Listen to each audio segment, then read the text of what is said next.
the woodwork on the day the Nazi died. They say the prisoner of Spandau was a symbol of defeat. Whilst Hess remained in prison, then the fascists they would beat. So the promise of an Aryan world would never materialize. So why did they all come out of the woodwork on the day the Nazi died? The world is riddled with maggots, the maggots are getting fat. They're making a tasty meal of all the bosses and bureaucrats. They're taking over the boardrooms and they're fat and full of pride. And they all came out of the woodwork on the day the Nazi died. So if you meet with these historians, I'll tell you what to say. Tell them that the Nazis never really went away. They're out there burning houses down and peddling racist lies. And we'll never rest again until every Nazi dies.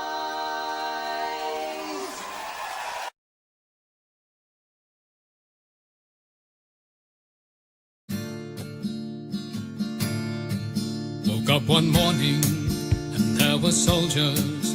Oh, bella ciao, bella ciao, bella ciao, ciao, ciao. Woke up one morning and there were soldiers. The invasion had begun. Lend me your shoulder, we'll stand together.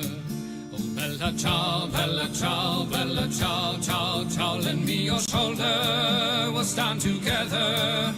But I feel my time has come, and if I die here for the resistance, oh, bella ciao, bella ciao, bella ciao, ciao, ciao. And if I die here for the resistance, you must lay me in my grave among the flowers upon the mountain.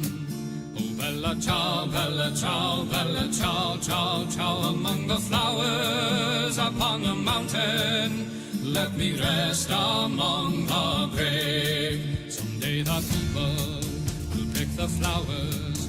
Oh, bella ciao, bella ciao, bella ciao, ciao, ciao. Someday the people will pick the flowers, and they will remember my name. This is the flower of the resistance. Oh, bella ciao, bella ciao, bella ciao, ciao, ciao. This is the flower of the resistance, and those who died for liberty. This is the flower of the resistance. Oh, bella ciao, bella ciao, bella ciao, ciao, ciao. This is the flower of the resistance, and those who died for liberty. This is the flower of our resistance, and those who died for liberty.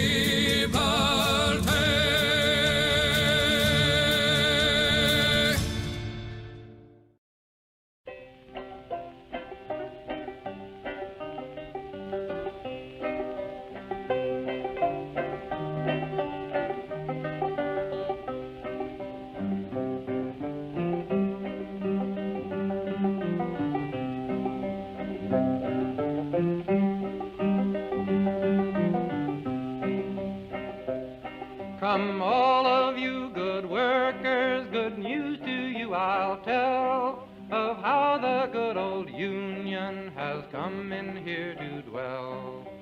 Which side are you on? Which side are you on? My daddy was a miner and I'm a miner's son, and I'll stick with the Union till every battle's won. Which side are you on? Which side are you on? They say in Harlan County there are no neutrals there. You'll either be a Union man or a thug for J.H. Blair. Which side are you on? Which side are you on? Oh, workers, can you stand it? Oh, tell me how you can. Will you be a lousy scab or will you be a man? Which side are you on? Which side are you on?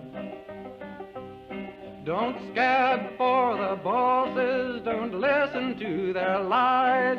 Us poor folks haven't got a chance unless we organize. Which side are you on? Which side are you on? Which side are you on? Which side are you on?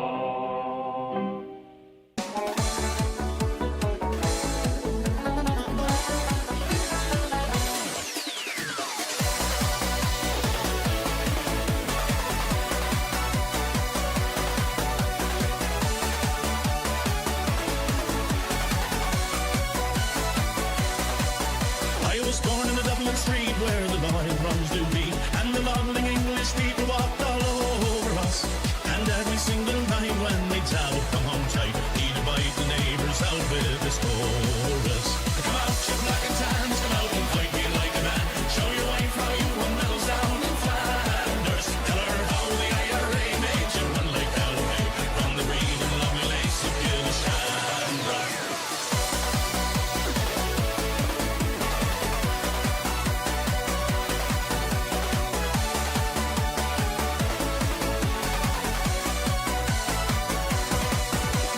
Tell us how you slew them old Arabs 2 by 2.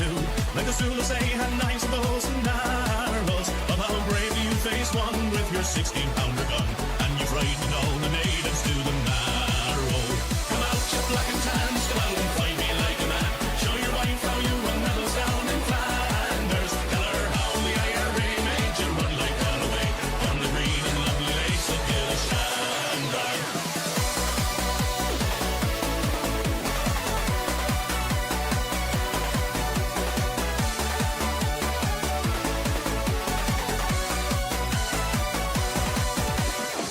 Hear you tell how you stand the brave Parnell and taught him well and truly persecuted.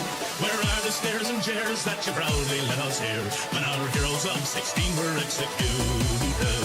Come out, you black and tans, come out and fight me like a man. Show your wife how you won medals down in Flanders. Tell her how the IRA made you run like Galloway, from the green and lovely lakes of Gillishandra.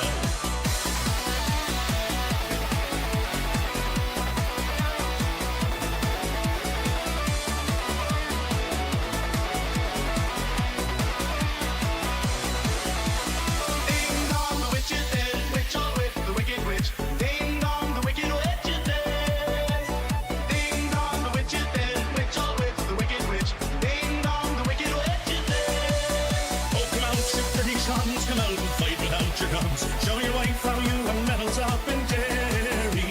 You murdered 16 men and you'll do the same again. So get out of here and take your bloody army. Come out, you black and tans, come out and fight me like a man. Show your wife how you won medals down in Flanders. Hello there, hello there, hello there, everybody. How the devil are we all? I am well. Thank you for asking. How is everybody? Is it good? Are you doing well?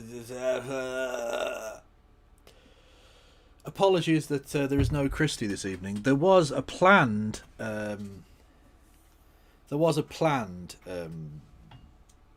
happy hour. Forgot a show that I've been doing for like 6 fucking years now.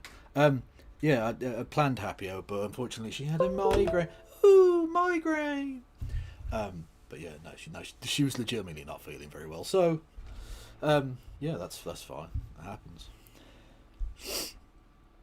Anyway, how are we getting on? Are we well? Kronk, Liz Truss farting in Kev's ear is still one of my favourite memes for the intro. Well, thank you. I mean, it's not really meant to. It's the wrecking ball meme, isn't it? But yeah. But also, I mean, look, I've said this before, Liz Truss needs a lot more respect because she did kill the Queen, which is good in lieu of the main story for tonight. Because, of course, she paid millions of pounds of UK taxpayers' money to the victim, or the person they claim isn't a victim, of her son, who's, you know, a sweaty nonce. Just saying, you know, that sort of thing. Anyway, like, I don't want to be too into it, but like, I was against the royal family before it was cool, so.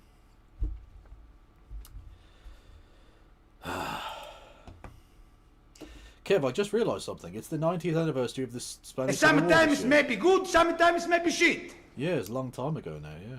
That is true.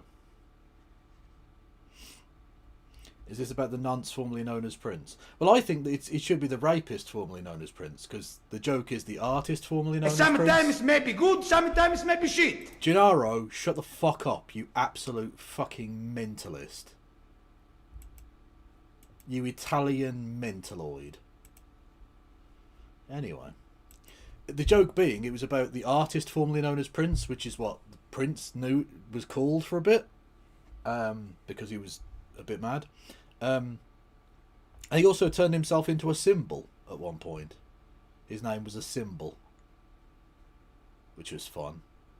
And hopefully Andrew Mountbatten-Windsor follows Prince in the whole, you know, not being alive anymore bit. That would be cool.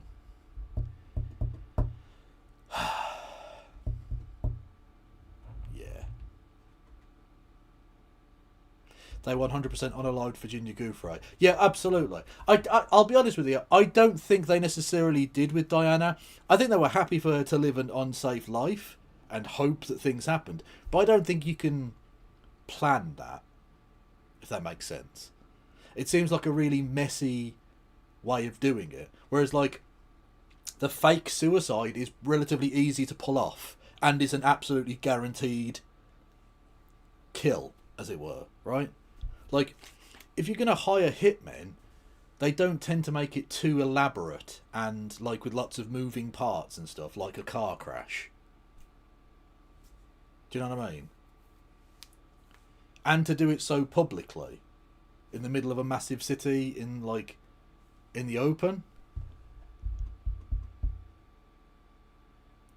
seems a bit on, you know, whatever. Was Prince known as the artist formerly known as Prince because his name was a strange symbol? Yes, basically, yeah, that was the thing. Because he changed the spelling or the presentation of his name to a symbol, which wasn't pronounceable because it wasn't letters of the English language. People referred to him as the artist formerly known as Prince. Because, like, how do you say? How do you pronounce? Like, what was the symbol? Let me get Prince's symbol up. As if we're going down this fucking line. Prince. As soon as you type in Prince, Prince Andrew comes up. Even though he's not fucking Prince anymore. He's just Andy from Norfolk, the cunt. And I spelt symbol wrong. Brilliant. Well done. There we go. Hang on a second. Hang on. Where are we? Kaboomski. There we go. That was Prince's name for a little bit.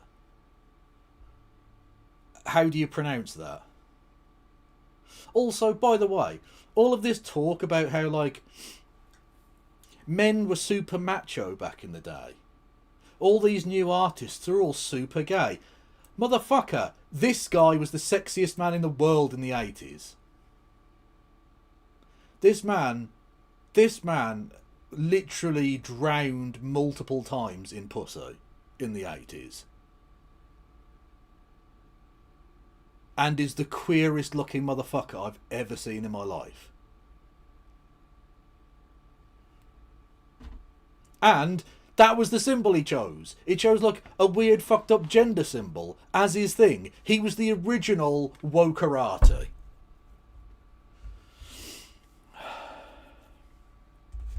Arabic is a bunch of symbols. Technically, all languages are a bunch of symbols. Yeah. Morse code is a language, and it's just that. It's just two symbols arranged differently.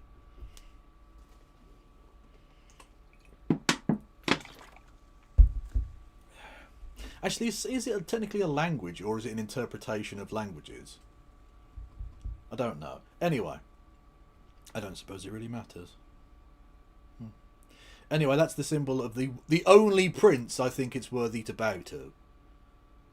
Even though he was a mental case. I remember there's a fantastic documentary that Kevin Smith did.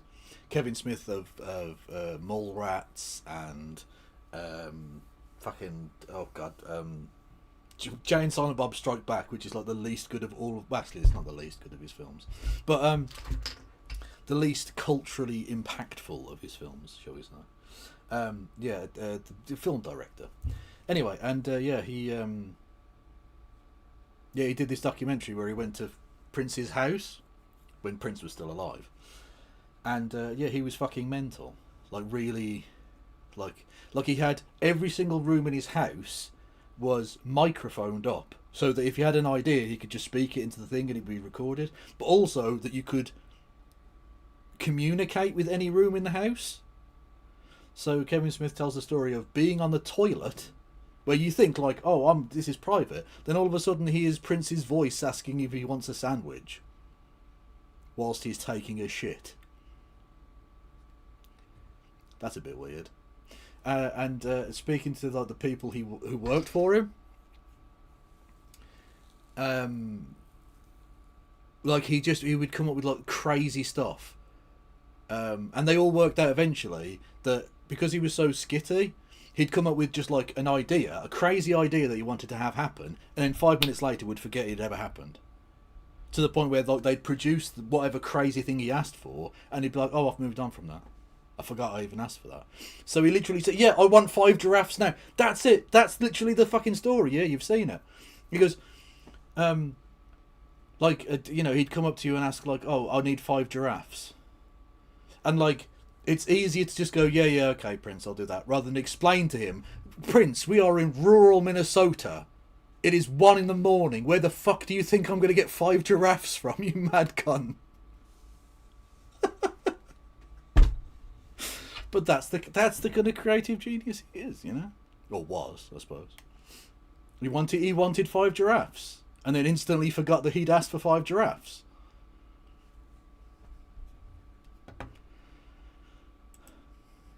That's the thing. The difference between an ordinary mind and that of a genius is that we all see the same. We all live in the same world, but they see something different. And he saw giraffes. Technically, I've also seen giraffes. That doesn't work as an analogy then, Kev. We've all seen giraffes.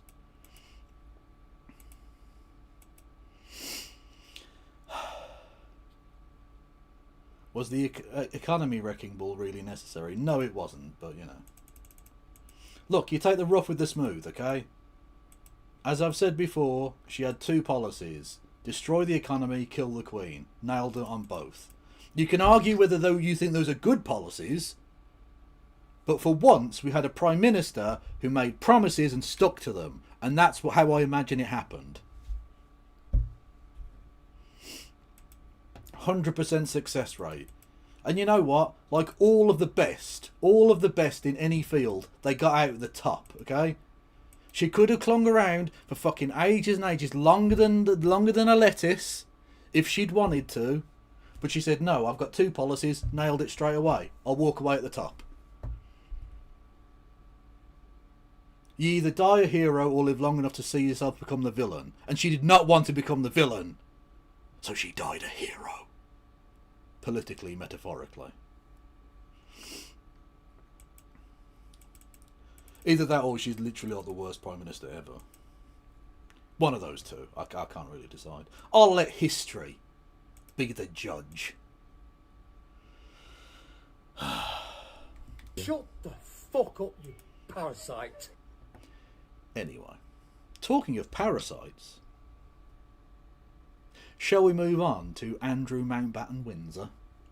It's a fun story, isn't it?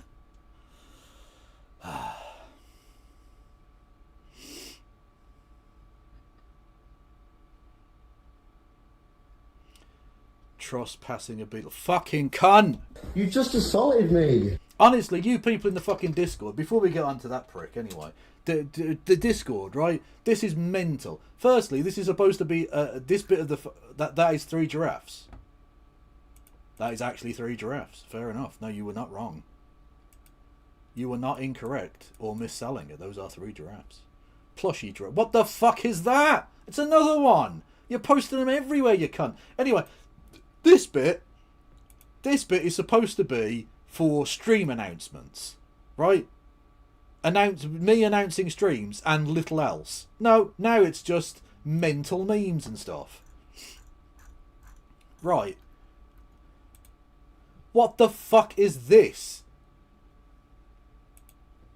That's Okay, we'll get on to the second one in a minute. What is this thing?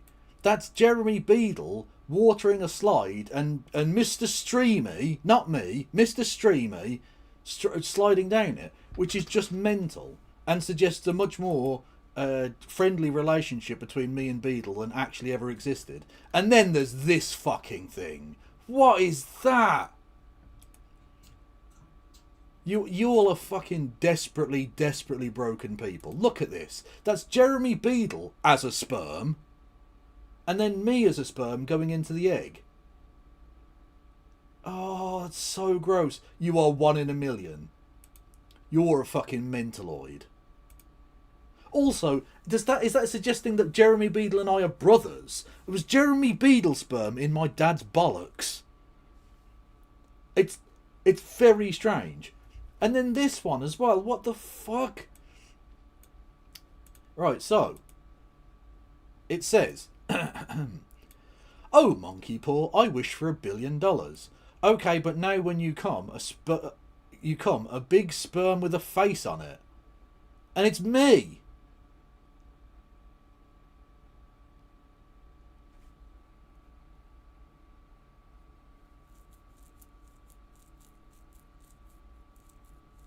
Like, I'm an atheist, but you'll need Jesus. Really, you do.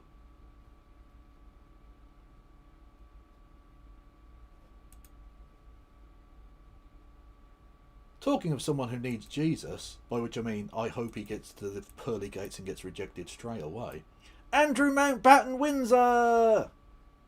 Yes, Andrew Mountbatten-Windsor-Saxe-Coburg-Gothe, or whatever that family is pretending to call itself, instead of the degenerate Germans that they are, okay? Usually I like degenerates, and I'm not too bothered about Germans, but on this occasion, the degenerate Germans have gone too fucking far, right? So, for those who don't know, maybe you are not from this land, or you are and haven't been paying close attention. Andrew Mountbatten-Windsor, or Andy from Norfolk, as he's now known because he's no longer a prince. He was formerly a prince. Indeed, at one point, he was second in line for the throne until Prince Charles had kids. And now he's like 20th or something. Which, by the way, he's still in the line of succession. I'm just going to point that out. He's still in the line of succession. So, like, if those 20 in front of him get killed, like, he technically would become king. Mental. Anyway. The point being, he is a brother of the current king, the sausage-fingered, maniac, fucking freak, the weirdly racist piece of shite who is the current monarch of these lands, because we are a stupid anachronism of a nation, a throwback, a Neanderthal disgrace, one might say. It's a fucking disgrace. Anyway, Andrew Mountbatten-Windsor, how do I put this delicately, is very probably a pedophile, rapist, sex trafficker. Probably. Allegedly. He is repeatedly mentioned in the Epstein files. He has been photographed with Epstein and various young ladies in various locations. He is very, very tied to Jeffrey Epstein. Indeed, he famously went to New York City to meet with Jeffrey Epstein, the now late sex trafficking pedo. Mega pedo? Is that the word for it? I don't know. Anyway, after he'd been convicted of child sex trafficking and rape in Florida, and been released from that, having served a very, very pathetically small sentence, to go and ask for a loan from Jeffrey Epstein. Anyway, so like that's the big picture there, right? He's a big sweaty nonce. But secondly, he may have been passing on sensitive information to a foreign national in the form of Jeffrey Epstein when he was the British trade envoy, because the British government naturally has people who of note or stature of some variety, some position of notoriety, whatever you want to say, that will go around the world as our trade envoy, trying to drum up trade. And having a prince opens certain doors. Businessmen will talk to a prince in a way that they wouldn't if you just sent a random civil servant. So it makes sense. But I would just ask the people of Whitehall, how about you put more into background checks on the people you send as official representatives of the nation than fucking McDonald's do? McDonald's at least do a fucking CPS check. McDonald's will sometimes they'll scroll through someone's social media site so that they don't have a fucking time bomb waiting for them, you know? But no, apparently in Westminster it's just like, fuck it, whatever. He seems alright. He went to the right school. Yeah, he can have a job. Fuck it. Ridiculous. Anyway. And he got arrested yesterday. Let's all just take a second to enjoy that. Okay? Let's all just take a moment. Let's have some lols in chat, people. Let's take a moment to just enjoy, to savour the special thing here that is a really evil person facing a tiny amount of comeuppance. Now, they may face more comeuppance, hopefully, in the future. But for now, they have at least had the inconvenience of being arrested, lol, literally like handcuffed and shit, right? And then having his house searched thoroughly. And on his 66th birthday... That's fucking banter. That's banter. On his birthday. That can't be a fucking coincidence. That's not a random occurrence, surely. Like, they knew. They must have known. They were looking into him, so they had his information, right? They fucking went there and raided him on his fucking birthday. And I have to just say, to the Norfolk Police Force, I have to apologise. I was not familiar with your game. Because that is top tier bants. Love it. Absolutely wonderful stuff. Being the pervy bastard that he is, I bet he thought when the police turned up they were strippers. I bet you any fucking money when the police turned up he thought someone had hired him strippers. Because, you know, that's the kind of person he is. He was in for a rude awakening, wasn't I? Anyway, have we all taken a moment to savour it? Because, as you know, chat, I can't just go, oh, lol, and move on.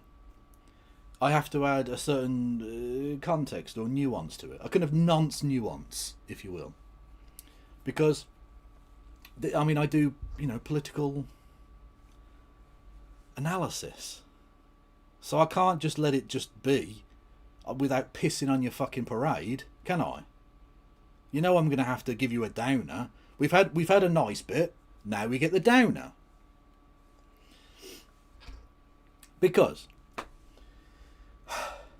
contrary to what you may have heard if you live in America, where this is being reported as Jeffrey Epstein's friend has been arrested, which is technically true, of course. He was Jeffrey Epstein's friend and he has been arrested. But that leads you to think he's being arrested in connection with Jeffrey Epstein's pederasty or pedophilia, sex trafficking, rape ring. And it wasn't.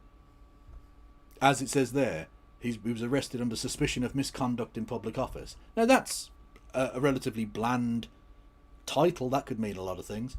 It's got nothing to do with his sexual abuse at all.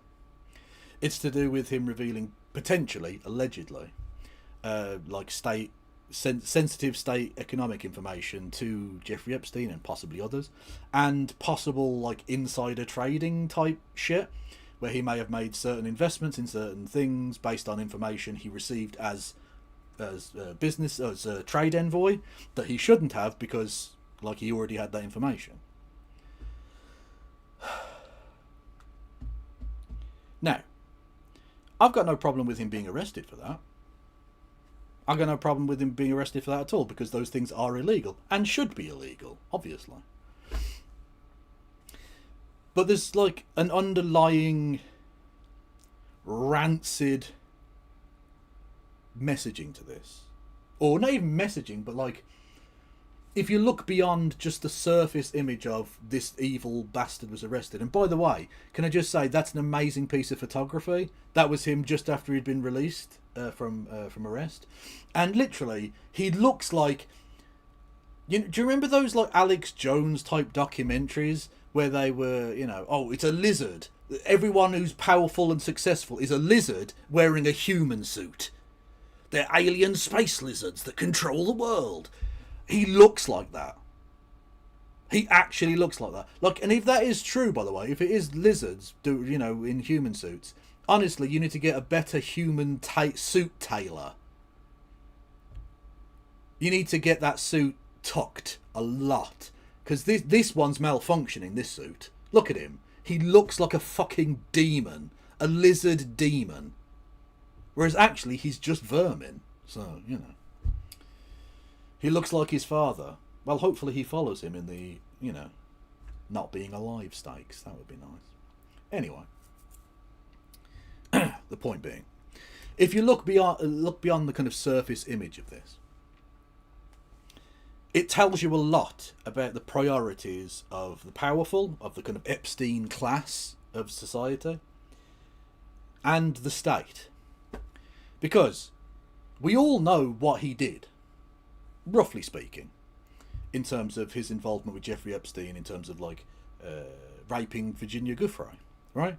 There is a reason that the late Queen, can we get some lols in chat for her still being late? Lol.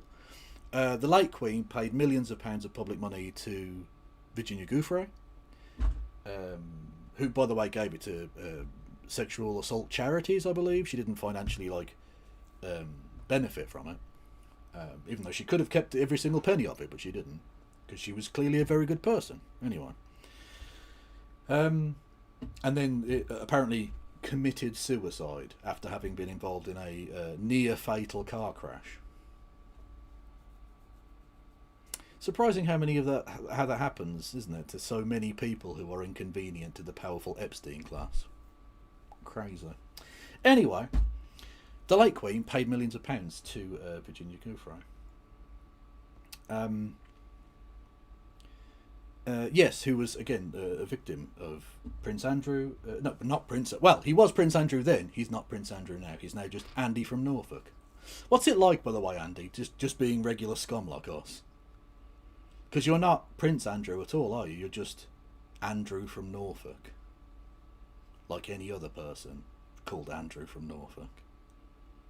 By the way, my condolences to everyone called Andrew in Norfolk at the moment, who's probably getting absolute pelters for this, but...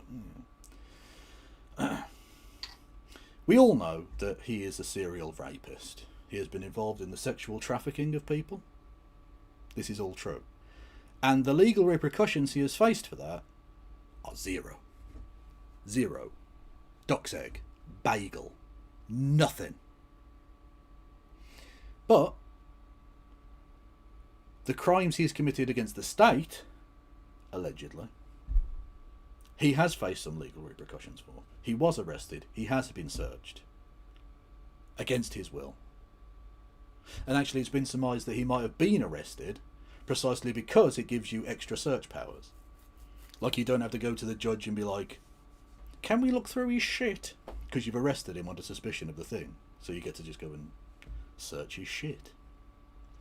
Anyway, this tells you a lot about the priorities of the state. The state will protect itself. It will not protect you. At all. Not only will it not protect you in the first place, it won't even bother to seek justice on your behalf after the fact of not protecting you. So they won't protect you from the predator, and they won't try and prosecute the predator after the fact. Even when it's become obvious that they were the predator, the evidence is replete in those emails, in the things he's already fucking admitted to, in the fact that he has consistently lied about all of the details, and we know he's lied, and the police do nothing about it, because the state protects itself. It does not protect you. And that isn't a mistake. That isn't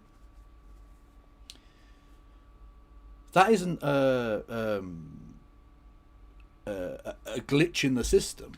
That's not ghosts in the machine. That's by design. These structures of power and privilege protect themselves, as we have seen by the fact that various people who have been very, very inconvenient to the royal family have found themselves tragically dead. The fact that Jeffrey Epstein went from being a powerful asset to the rich and powerful to being a potential downfall of those people, he found himself not tragically dead, because it wasn't tragic, but dead before his natural time, shall we say. The intrepid reporter who broke all of that information about the Panama Papers died when his car had a bomb planted in it. They didn't even try and hide that one. They were just like, no, we're just going to fucking kill him. He's not high profile enough. Who cares? So the fact that he has faced more legal repercussions for potential financial crimes against the state than he has for his many, many, many obvious crimes against humans tells you who and what the state is there to protect. It's there to protect itself. These powerful interests are protecting themselves. They're not going to prosecute the Epstein people, because the people who you need to make those decisions are themselves part of the Epstein class.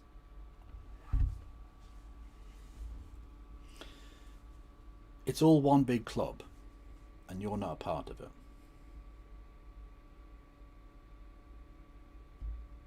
But still, it was funny to see him get arrested on his birthday. That was actually fucking funny, I gotta say.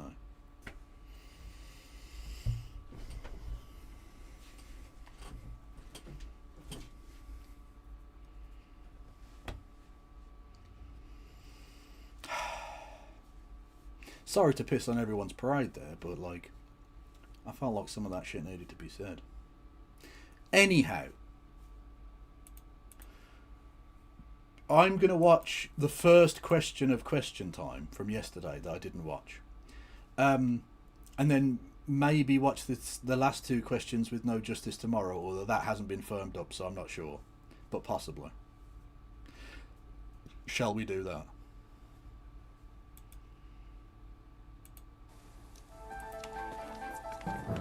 For tonight's Question Time, we've come to Ringwood in Hampshire. Ringwood is not real, they've made that one up. Our audience, as always, reflects the electoral picture across the nation as a whole. Welcome to Question Time on the BBC News Channel, iPlayer and Sounds.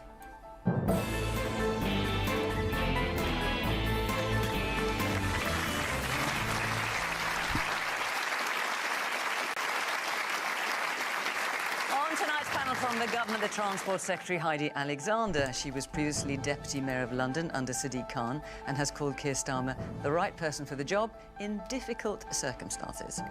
Richard Holden is the Conservatives' shadow Transport Secretary. He has seen friends and colleagues defect to Reform UK in recent weeks, but has guaranteed he won't be following them out the door. Robert Jenrick is Reform's star signing. He's now the party's pick to be Chancellor if they win the next election. He joined the party last month. So, in case you're wondering how different to the Tories they're going to be, not even slightly different. They're going to be the Tories. Also, it's interesting that the week before the Gorton and Denton by-election, they have a UKIP person on, Reform person on, a Labour person on, but not a Green. I see you, BBC. Declaring the Conservatives weren't sorry and hadn't changed. And John Sopel is a journalist, author and co-host of the Newsagents podcast. He was the BBC's North America editor during Donald Trump's first term in office and wrote about the experience in his book, A Year at the Circus.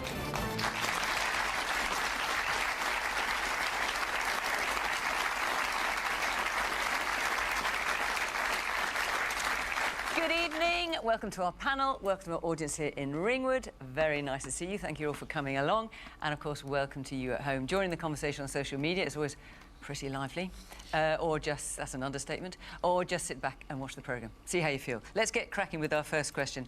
It's not going to come as a huge surprise. Josephine, off you go. Can the royal family survive the arrest and potential trial of Andrew Mountbatten-Windsor? Hopefully not, but probably yes. Next question. Lots of you have asked about this, so unless you've been, I don't know, asleep all day, you'll be across what has happened, but just let me remind everybody. So Andrew Mountbatten-Windsor has been arrested by Thames Valley Police on suspicion of misconduct in public office, and it follows the release of documents from the Epstein files, which appear to show he shared reports from trade visits with Jeffrey Epstein. I have to say, of course, that Andrew has strenuously denied any wrongdoing, and he has been in police custody all day. John, can the royal family survive this? Also, it's really annoying that it's just, like with Mandelson, it's just misconduct in public office. No, what it is fucking espionage. It's espionage. If you are passing secret documents that the government doesn't want you to pass to a foreign national, you're a spy. You're doing espionage. Yes, probably. But I would have answered any question before that and said, of course they're going to survive. But I do think this represents potentially the most serious crisis for the royal family since the abdication of Edward VIII, and you're going back nearly 100 years then for something as serious as that. I was really struck by the statement from the King where it starts, "I have learned with the deepest concern the news about Andrew Mountbatten-Windsor and suspicion of misconduct in public office," as though... That's his brother. Who refers to their brother by their full fucking name? Hello there, brother Andrew Mountbatten-Windsor. They're not normal people, are they? They're fucking degenerate scum, these people. Absolute vermin. They're literally the fucking matriarch of his entire family, paid to cover up the fucking rape that Andrew did. Let that sink in. The bitch is in a box. Lizzie's in a fucking box. People fucking weird champing me. Oh, why are you attacking the Queen when she's dead? Because she's a fucking monster. That's why. She literally, in the 1960s, when they were passing equalities legislation, which meant, like, you couldn't sack someone for being black, or you couldn't deny them fucking, you know, renting a room because they were fucking Jewish or whatever, right? There was a fucking carve-out, an exemption, which means to this day that the royal estates can sack you for that. The Queen got that carve-out. Why did she want that? Does she want to sack black people for being black? I don't know. And she married the most comically racist person that ever lived. So fuck her. So, Andrew Mountbatten-Windsor.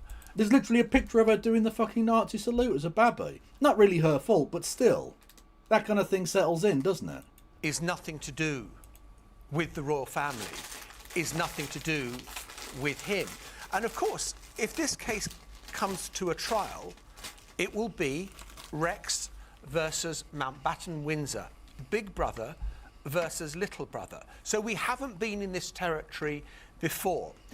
And the fact of the matter is that Andrew Mountbatten-Windsor has spent the day in a police cell, in an interview room, but he is still 8th in line to the throne. And so I think that does raise the question, has the royal family done enough? Yes, the King stripped him of his titles, but there have been so many allegations that are so serious that should more distance have been put in place earlier? The fact that he tried to rehabilitate him first, though, and then, he stripped him of his title, who gives a fuck, and he made him live in a slightly less fancy palace. Wow. What a punishment. What distance could that be then? Do you mean taking him out of the line of succession? Yes, and I think that when journalists have made inquiries to the palace, to government departments as well, about things that Andrew Mountbatten-Windsor did as a trade envoy, no one's wanted to answer. They've shut down the freedom of information requests. They've said that they're not going to go there. And so you think, well, okay, they're not supporting him, but are they kind of implicitly covering up for what he's done? And you go back to that quote. Yes. Yes, they are. From the 19th century constitutional historian Walter Badger, he said, "We must not let daylight in upon the magic of the royal family." Well, daylight has come in and it doesn't look very magical right now. Heidi? So I think daylight is a good thing, and you ask the direct question whether the royal family can survive this. I think that they will. I think if you think about the life of service, really, of His Majesty the King and the former Queen, I think this country needs people that are willing to commit to public service, and I think that is true of those two individuals. And I look at the charity work of the Prince and Princess of Wales, supporting charities that do really important work on mental health, early childhood, and I think most people in the country appreciate that work. Now, clearly, Andrew has... Okay, but like, they don't really do anything else. When you say service, isn't that just their fucking job? Like, if we're going to have a monarchy, and I fail to see why we should, but if we're going to, the least they can do is, like, get involved with a few fucking charities. What else does he fucking do with his days? Like, other than going on some, you know, he goes to a charity thing, or like he goes to the football or something. Like, how is he spending his fucking days exactly? He goes and shakes a few fucking hands, and gets paid very handsomely, and lives in a fucking mansion. I think he's doing alright, actually. Fucking hell. Brought the royal family in. Like, they talk about them with such reverence. Why? They're fucking awful. All of them are absolutely atrocious. The only vaguely normal one was the fucking Nazi guy, who basically, he wasn't actually a Nazi, by the way, but like he dressed up as a Nazi when he was a fucking student or whatever, right? The famous image. He was the most normal.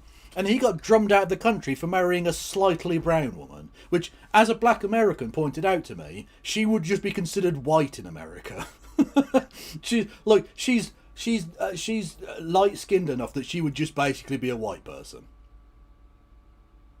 But in Britain, that was a bit too spicy for us. So we fucking ran them out of the country, and now they live in America. And just by going on Oprah Winfrey and telling the truth makes us all look terrible. But you know what? We are terrible, so we should look that way.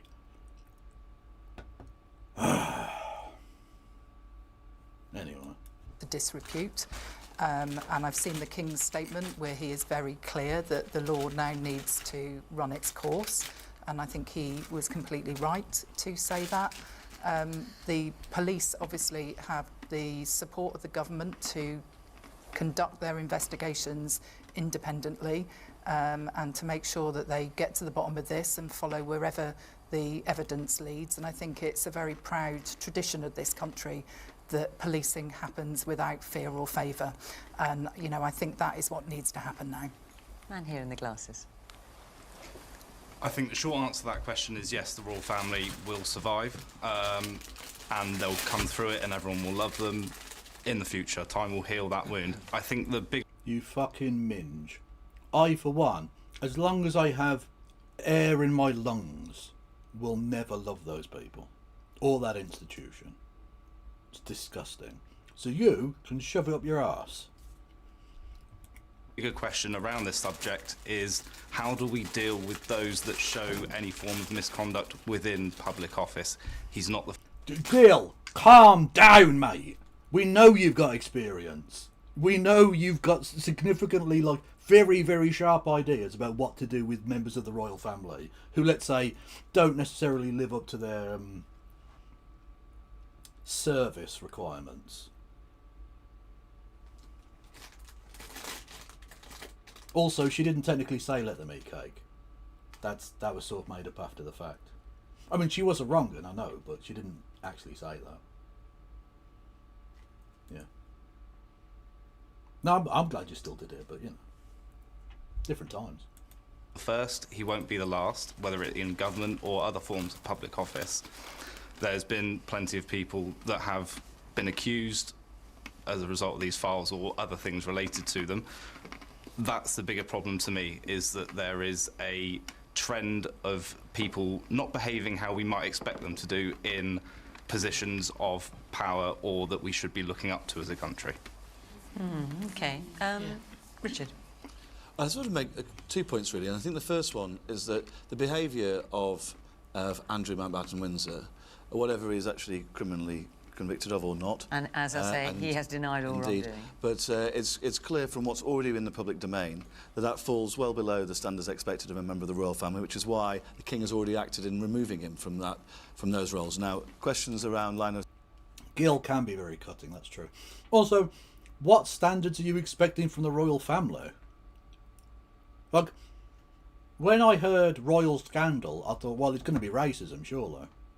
Oh no, turns out it's a rape scandal this time. Okay, fair enough. Look, this is exactly the level of behaviour I expect. What do you expect other than, like, degenerate, verminous shite from people who have been raised from the moment of their fucking birth that they are God's chosen elite? God chose them to come out of the right set of testes and ovaries, and so they are part of the succession to become His Royal Britannic Majesty. You give them every privilege under the sun. You send them to the most ridiculous schools that have ever existed. You give them absolutely no emotional support, really, but also no punishment for any bad behaviour they engage in. What do you expect? I'm surprised they're not fucking worse. I would expect them to all be just raving lunatics, and maybe they actually are, I don't know. But one or two of them seem to have come out, whatever, okay. Whereas Andrew is exactly what I expect of a royal. Given every privilege in the world and absolutely no guardrails, a person is bound to go fucking mental and, like, get into all kinds of crazy shit. Because one of the things you learn as you grow up is that there are restrictions on the certain types of behaviour you're allowed to engage in. Those can be formal restrictions in the case of, like, being sent to fucking court or being arrested or whatever, right? Or they can be social, like you realise you can't just go up and smack the guy in the face at the pub, because if you do, he'll fucking glass you. Right? You learn these things, whereas people like him have never had to face any fucking repercussions for their just horrific actions, and so they never learn these things, and they think they can just go away and do whatever they like. And so far, it's been correct. And it took to his 66th birthday for him to be arrested. Even though we've known for years he's a fucking sweaty nonce. And he wasn't even arrested for his sweaty noncery. He was arrested for crimes against the state. His crimes against women are irrelevant, apparently. The police don't need to even bother investigating that shit. The fucking Queen can just fucking pay it off. Who cares? Cunts. Oh my god, it's Mix Vivian Wolf! Everyone go and follow Mix Vivian Wolf immediately. Succession things can be dealt with down the line, but I think it stands the way he's behaved stands in such stark contrast to the way, as Heidi said, the late Queen behaved, or the way maybe Jack the Ripper really was a prince. No, that story's not true. No. I hate Ripperology, so I don't really want to engage with it. But Jack the Ripper would have had to have been able to blend in with the surroundings. He would have had to have been a local man. He wasn't a prince. You think they wouldn't have noticed someone that posh? The way the King behaves, or the way that Princess Anne behaves, or the way that Prince William and the Duchess of Cambridge behave. You know, they've got a real sense of duty to this country and to stand up for us and represent us on the world stage. And to see the way that he has besmirched them, it must be deeply personally hurtful to them to see the way he's behaved throughout all of this. And do you think, I mean, at the heart of the question is, you know, can the royal family survive? I mean, or will they be tainted by this? Well, I think they can survive. I think the King's, you know, in removing. 255 says, Kev, earlier I was watching a video about Sarah Ferguson, who was the Prince. No, not Prince. I keep calling him Prince. To be fair, I still call the King Prince Charles, because that's all I ever know him as. Anyway, Andrew Mountbatten-Windsor, his ex-wife and the mother of his children. For yes, he has children. Anyway, And I saw the comment that said, wow, the Queen killed the wrong princess.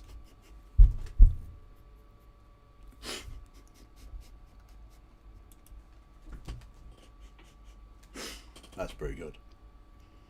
That's pretty good.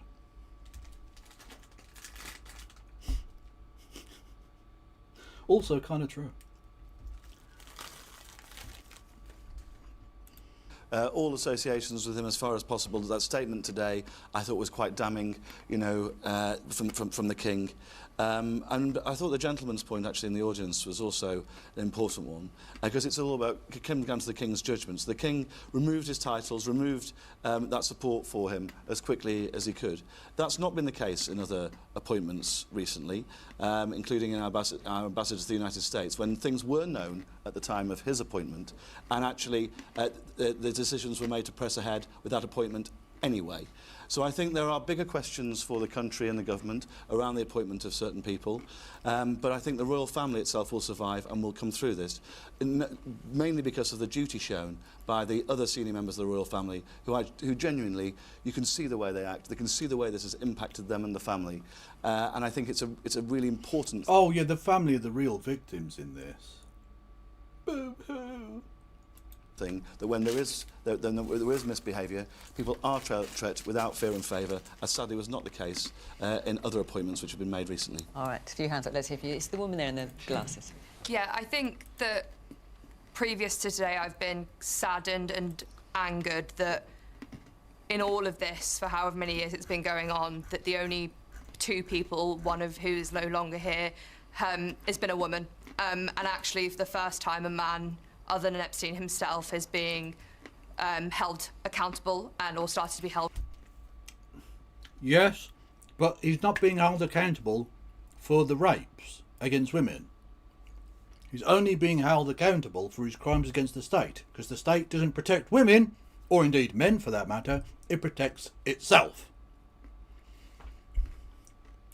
Responsible for the royal family are only allowing this to happen to protect the royal family, because they've realised he is so cancerous now that he has to be excised, because like all cancer, it will kill the body it is a part of. And the royal family, much like the Catholic Church or any other institution of that kind of power and privilege and longevity, has survived by protecting itself at all costs, up to and including the murder of innocent people who have been wronged by members of that organisation, or indeed in the Catholic Church's case, children who have been raped by members of that organisation. They close ranks and they protect themselves. Fucking disgusting. Thank you, Holland, for gifting memberships on the YouTube. Much love to you. We did have another noise, didn't we, I think? Thank you, Niels Eric Becker, good old Anglo-Saxon name, for 60 months. Good God, that is 5 years you've been with me, Niels. Thank you. Much love. And thank you, Over the Story, for gifting a sub to 255 ad. Don't know who that is, but whoever it is, you're mental. Most people would assume that when a pedophile gets arrested, it was because of the pedophile file, the PDF file, and not because he looks bad for family members. Well, you've got to bear in mind, the family member, as was pointed out by John Sopel, if this ever does come to a trial, it will be Rex, or the Crown, versus Mountbatten-Windsor, which essentially means elder brother versus younger brother. That's literally true. That's how that will be. Now, the king won't be in the courtroom, obviously, but in terms of the power of the crown, he will be. So really, he could have stopped this if he wanted to. But he realises, and his advisors realise, that he has become too toxic now and has to be shunted away from the royal family so as not to get his stank on them too much. Because just the fact that the question has been asked, can they survive, on this television programme, on the BBC, is massive for the royal family. Just the fact that that question has been asked in this environment shows that they're in trouble. It doesn't mean they're actually going to fall, and I don't expect them to, but that will be of deep concern to them, because the only thing they're interested in is themselves, and their power, and their prestige. There is a reason that the aristocracy of this nation have remained basically unchecked in Britain for fucking millennia now. Because they're very good at protecting themselves. This is what they do.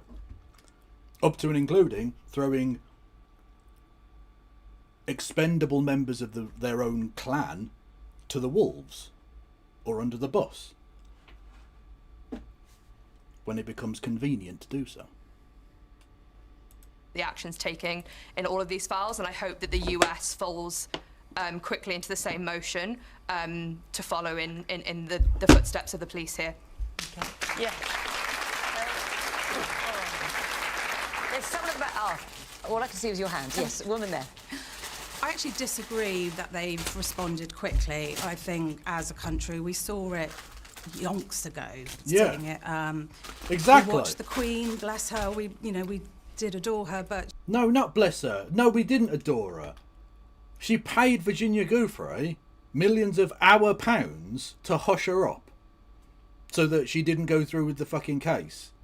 And so there wouldn't be an extradition fucking thing about Andrew, which would have been very embarrassing for the royal family. And then someone had her fucking killed. We don't know who. She tried to bail Andrew out, and pay off the Giuffre. I know that's sort of different to today's discussion with him being in police, but no, it isn't. I think it's all been way too... No, it isn't, because literally the question was, can they survive this? So that includes other members of the royal family, including the late Queen. Can we get some lols in chat for that bitch still being dead? Paying off one of his victims, even though they claim she wasn't a victim. So why did you pay her off then? What, you randomly give out £4 million to random people? If so, I'll give you my fucking bank details. Let's get kicking, They've tried to do the minimum, and just put plasters over it. And it's all been too late. We saw it yonks ago. I mean, we don't know for sure who paid, where the money came from, actually, for the payoff. Not. We don't know the facts about that, but I hear what you said. Yes, a man here in the front. So I think the royal family will survive. However, I think this is perhaps an opportune time to think... This is an opportune time to to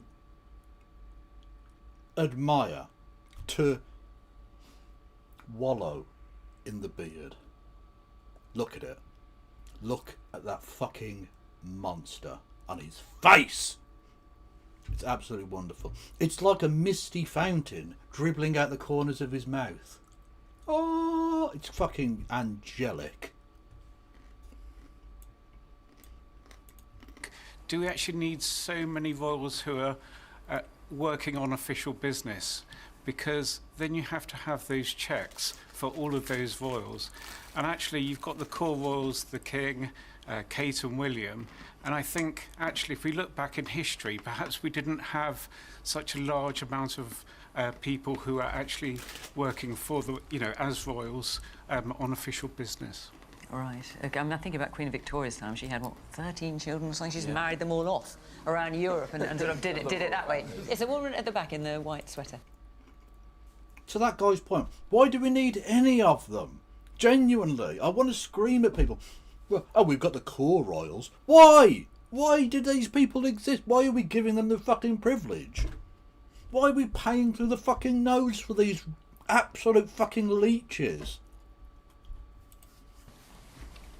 Andrew was followed around by protection officers at all times, so it makes me wonder, the officers who followed around must have known some information, that they would have handed that information over to their whoever is in charge of them. Therefore, the royal family would have had some whisperings many, many years ago about what he was up to. So the royal family aren't blameless in what Andrew has been doing. They will have been aware. So they have a lot more to answer to than just... I think it's interesting to think that the police do their job with diligence and care. Like, the police are pro-rape. What are you talking about? I mean, the royal family would also have known, but... Statement that they have released. Well, They're not here to answer for themselves. I can't imagine they're ever going to come on Question Time. You know, they're not here to say that they did or they didn't know. They certainly haven't said that they did know. Not at all. Robert. Well, I just feel very sad, actually. Firstly, for the King and the royal family. Boot-licking scum. It's a blessing, really, that the late Queen isn't alive to see this, because she lived such a blemishless life, really, of public service.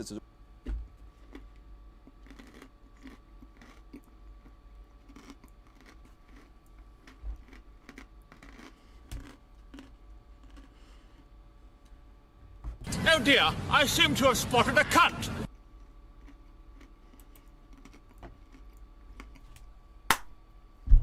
Blemishless. Did you not hear the woman earlier say she paid it off? She paid off the victim? No?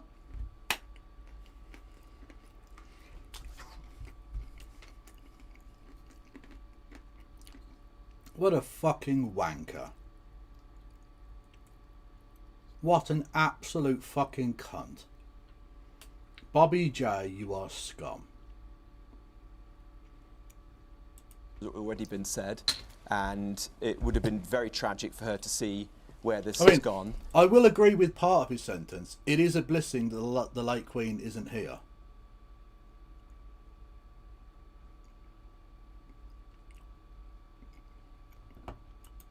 These are very, very serious allegations.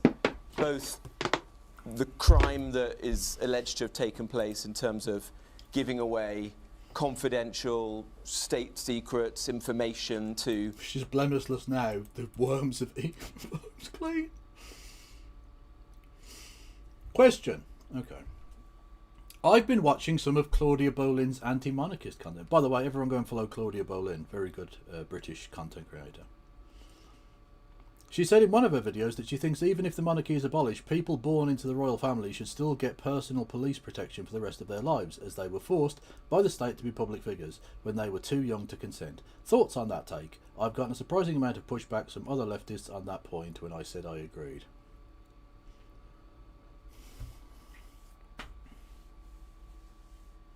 I mean, for the people who are currently in that position, I would say yeah, because they're obviously going to be targets of potential violence or, you know, mischief, even if they were no longer in that position. As a person who has Republican leanings and lots of Republican family members in both the south and the north of Ireland,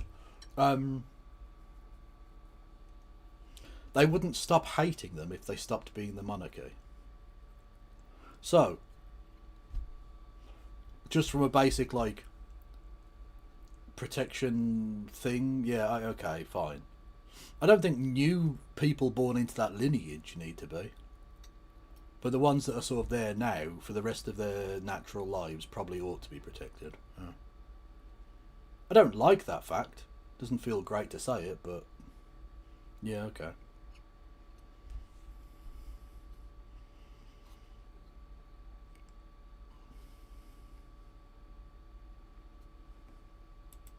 A man who, let's be honest, was at the time a convicted paedophile in jail for prostitution on a 14-year-old child. Wow, imagine if you were part of a party whose leader was massive friends with, I don't know, Jeffrey Epstein's best friend, Donald Trump.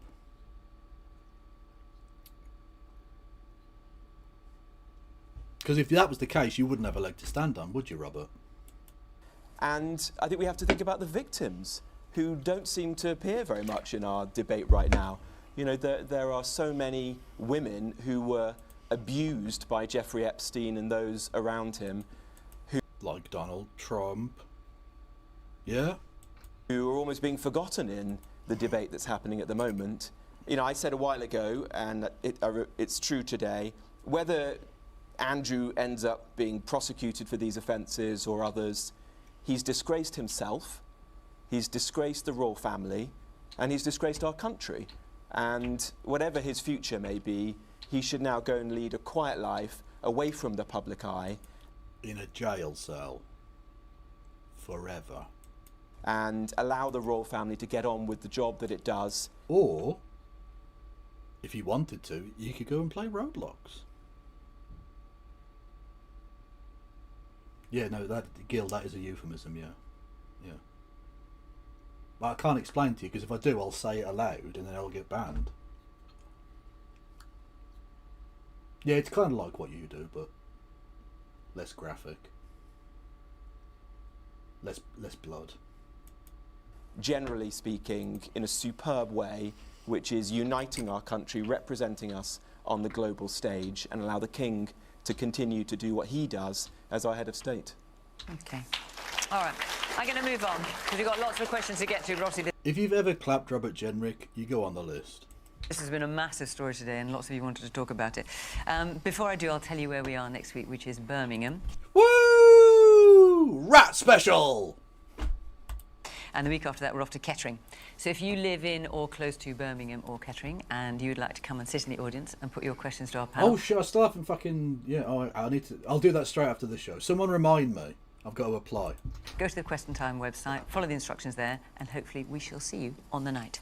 OK, Paul Haynes, where are you sitting? Hello. There you go. Oh, yeah. Is a U-turn or a change of political party a weakness or a sign of good leadership and a sense of direction? Well, it depends. There isn't a one-size-fits-all answer to that. Some U-turns are good, some U-turns not so good. What do you think? Weakness. I think if you make a stand-up policy, you stick by it. And take the consequences. Are you thinking of any... Well, even if you know it's going to be shit and people don't like it, you should never change your mind. Party in particular? Sadly, Labour Party for U-turns, but with a change of party, obviously, now the Reform Party is becoming the old care home of Tories. Where do you go?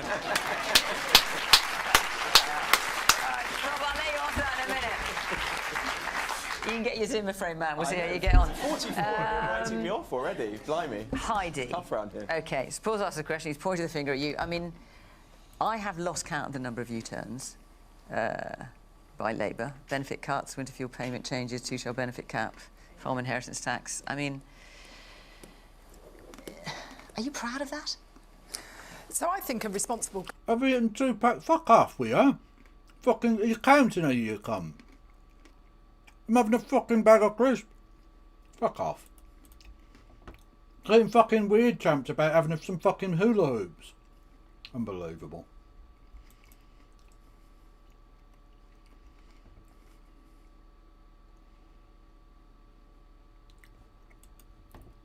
Anyway, to the point, as you point out, yeah, some U-turns are fine. The odd U-turn is not a problem. Although I think we do have this odd thing in Britain, and I think it's probably true in a lot of other places, where the media will latch onto a U-turn and be like, you U-turned, you don't know what the fuck you're doing. Every single time. Which makes politicians scared to do a U-turn, even when they know it would be the right thing. Or think it would be the right thing, because you never know, necessarily, but... It makes them, like, feel like they can't do a U-turn, even when they feel like it would be the right thing to do.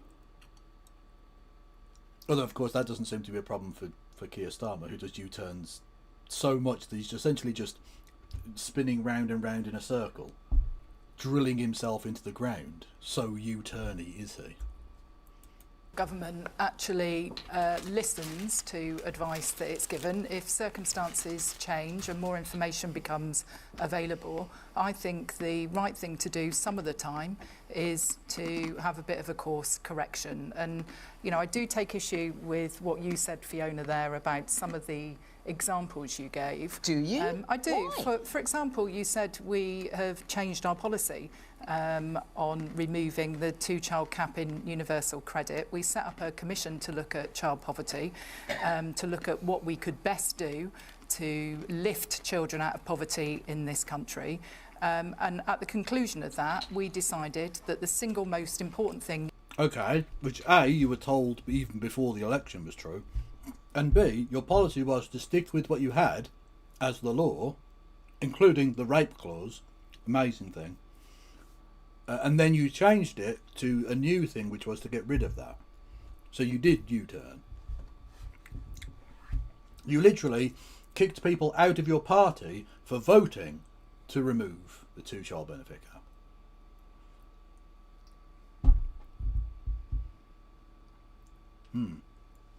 Also, having pointed out that some U-turns are good, if you're constantly having to do U-turns, it does suggest that your original judgment isn't actually very good if you're doing them all the time, as this government are.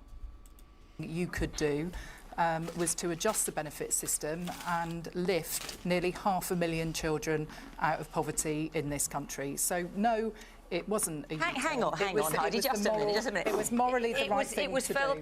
It was defended by Rachel Reeves and Keir Starmer as the right thing to do and the thing that the country could afford. A year later, hey presto, the country can suddenly afford it. How is that not a U-turn? No, that's not a U-turn. We always said that we would look at how we could address. Do you remember when the Tories were being laughed at? The Labour Party is now being laughed at.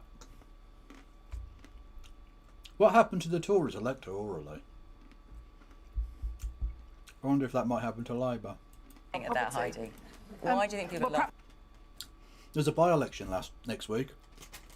In fact, next Thursday, in fact. In Manchester. Gorton and Denton, to be specific. A seat where last time out in the general election they got over 50% of the vote, Labour. They're probably going to come third. In a seat they have held since 1930. Ability to express the government's policy as succinctly as I might otherwise. But look, look, the point here is that when I was knocking on doors during the general election, I saw toddlers wrapped up in a hat and a bobble scarf, and a scarf and a bobble hat, because their parents couldn't afford to put the heating on in quite a wealthy area, actually, in Swindon. And I was gobsmacked to see that in 2024, just before the general election. And so I did not see that poll, I can't give a duck. By all means, please do link it. actually, I want children not to be growing up in families where mum and dad are thinking about whether they can actually afford to put food on the table. I want... So why did you keep that restriction in place for 18 months when you didn't need to? Look, you're now going on about lifting 500,000 kids out of poverty. Why did you keep them in poverty for 18 months longer than was necessary? Well, no amount of months was necessary, but you know what I mean. The Tories were evil for doing it. Why didn't you undo it straight away with your massive majority? Children to be growing up, being able to do well at school and being able to be successful in the future. Now, I recognise that I've actually moved away slightly from the question that this gentleman asked. Well, I think John's desperate to jump in for a minute. It just seems to me that, look, you've got a massive majority, and yet, you know, when it was personal independence payments, it was political ineptitude that you just could not get that through the House of Commons, and you had to back down on it. When you've got a majority that most other governments in history would have dreamt of having, and yet you had to climb down again and again this week over the elections when you kind of got legal advice that was suddenly bad for you. Well, why didn't you take the legal advice in the first place, and then you wouldn't have had the... Oh, yeah. And brilliantly, it hadn't even occurred to me that the Labour Party is now fucked in a number of ways, because those elections that they thought they weren't going to have to fight, they're now going to have to fight. And they now have to come up with lots more money, personally, to fight in all of these different areas. And their candidates are months behind. Because they weren't planning on having an election. They were being told, up until last week, by the central government, you don't have to do the election. So the councils weren't planning to do an election. And now all of a sudden they're having to rush around like blue-ass flies, desperate to try and fucking put an election on. The adults in the room, lads. Have the adults ever roomed in the adult room any more adulty than they are currently rooming? I'm glad we got rid of the Tories and all their chaos. Embarrassment of having to do that and then back down on it. So when it comes to the decision on local elections, we did get updated legal advice. And if it was a choice between a messy, expensive process through the courts or taking the decision now to give clarity to those 30 or so councils who had come to us because they're going through local government reorganisation and who said, look, there's a lot of time and expense of organising elections this year to only be having elections question about why you the didn't get next that legal year. advice in the first place. So look, I mean, the situation hadn't changed. As a government minister, some of the time advice is updated and you can either choose to ignore it or you can choose to act on it. Now, I think a responsible government chooses to act on it. I think it was a reasonable thing to do in the first place when councils said, well, hang on a minute, we've got a lot on our plate at the moment with reorganising the local government boundaries.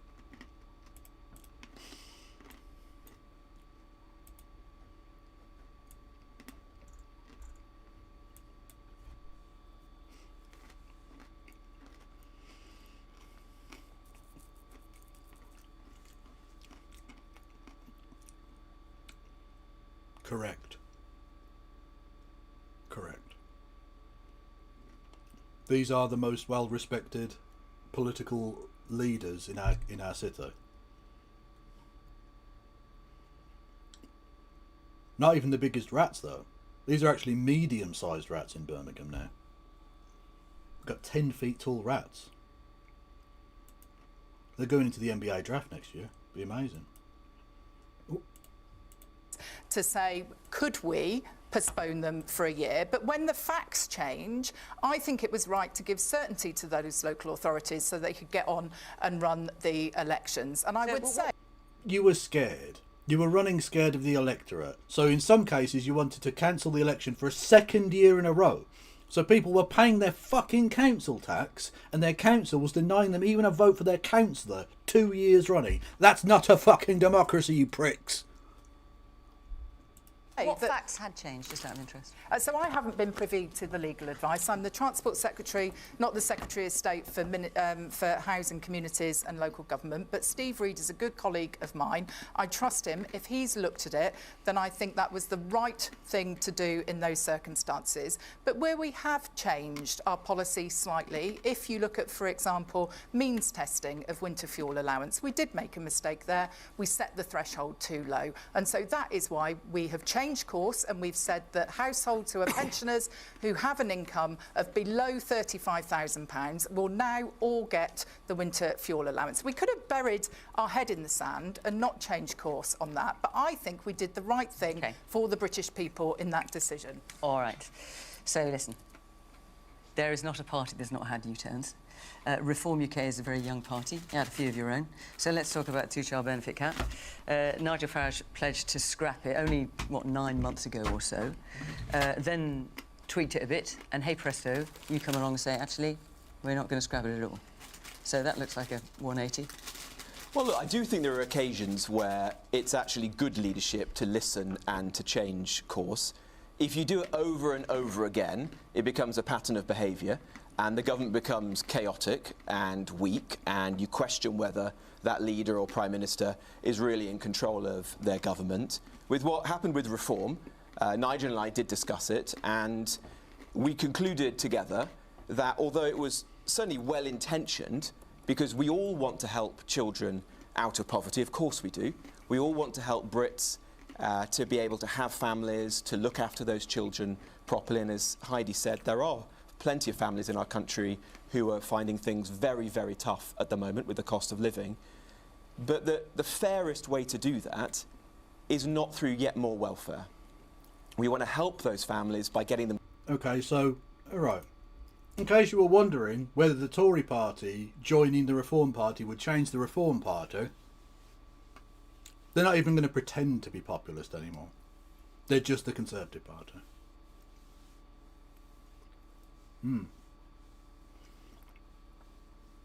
Anyway, the flavour crisps, well, I've finished them now, but they were barbecue beef and they were fucking delicious. I would eat 20 packs more. Good jobs by keeping their bills down, particularly energy bills, and getting inflation down for all the cost of food that we see in the supermarkets, by getting more homes built so we can cut the cost of housing. None of which you did when you were in government as a Tory, you prick. It's those sorts of things rather than just ever more welfare. And you were the fucking... Oh, God, I hate to keep mentioning, but he was literally the fucking immigration minister, and they brought in 1 million people in 1 year.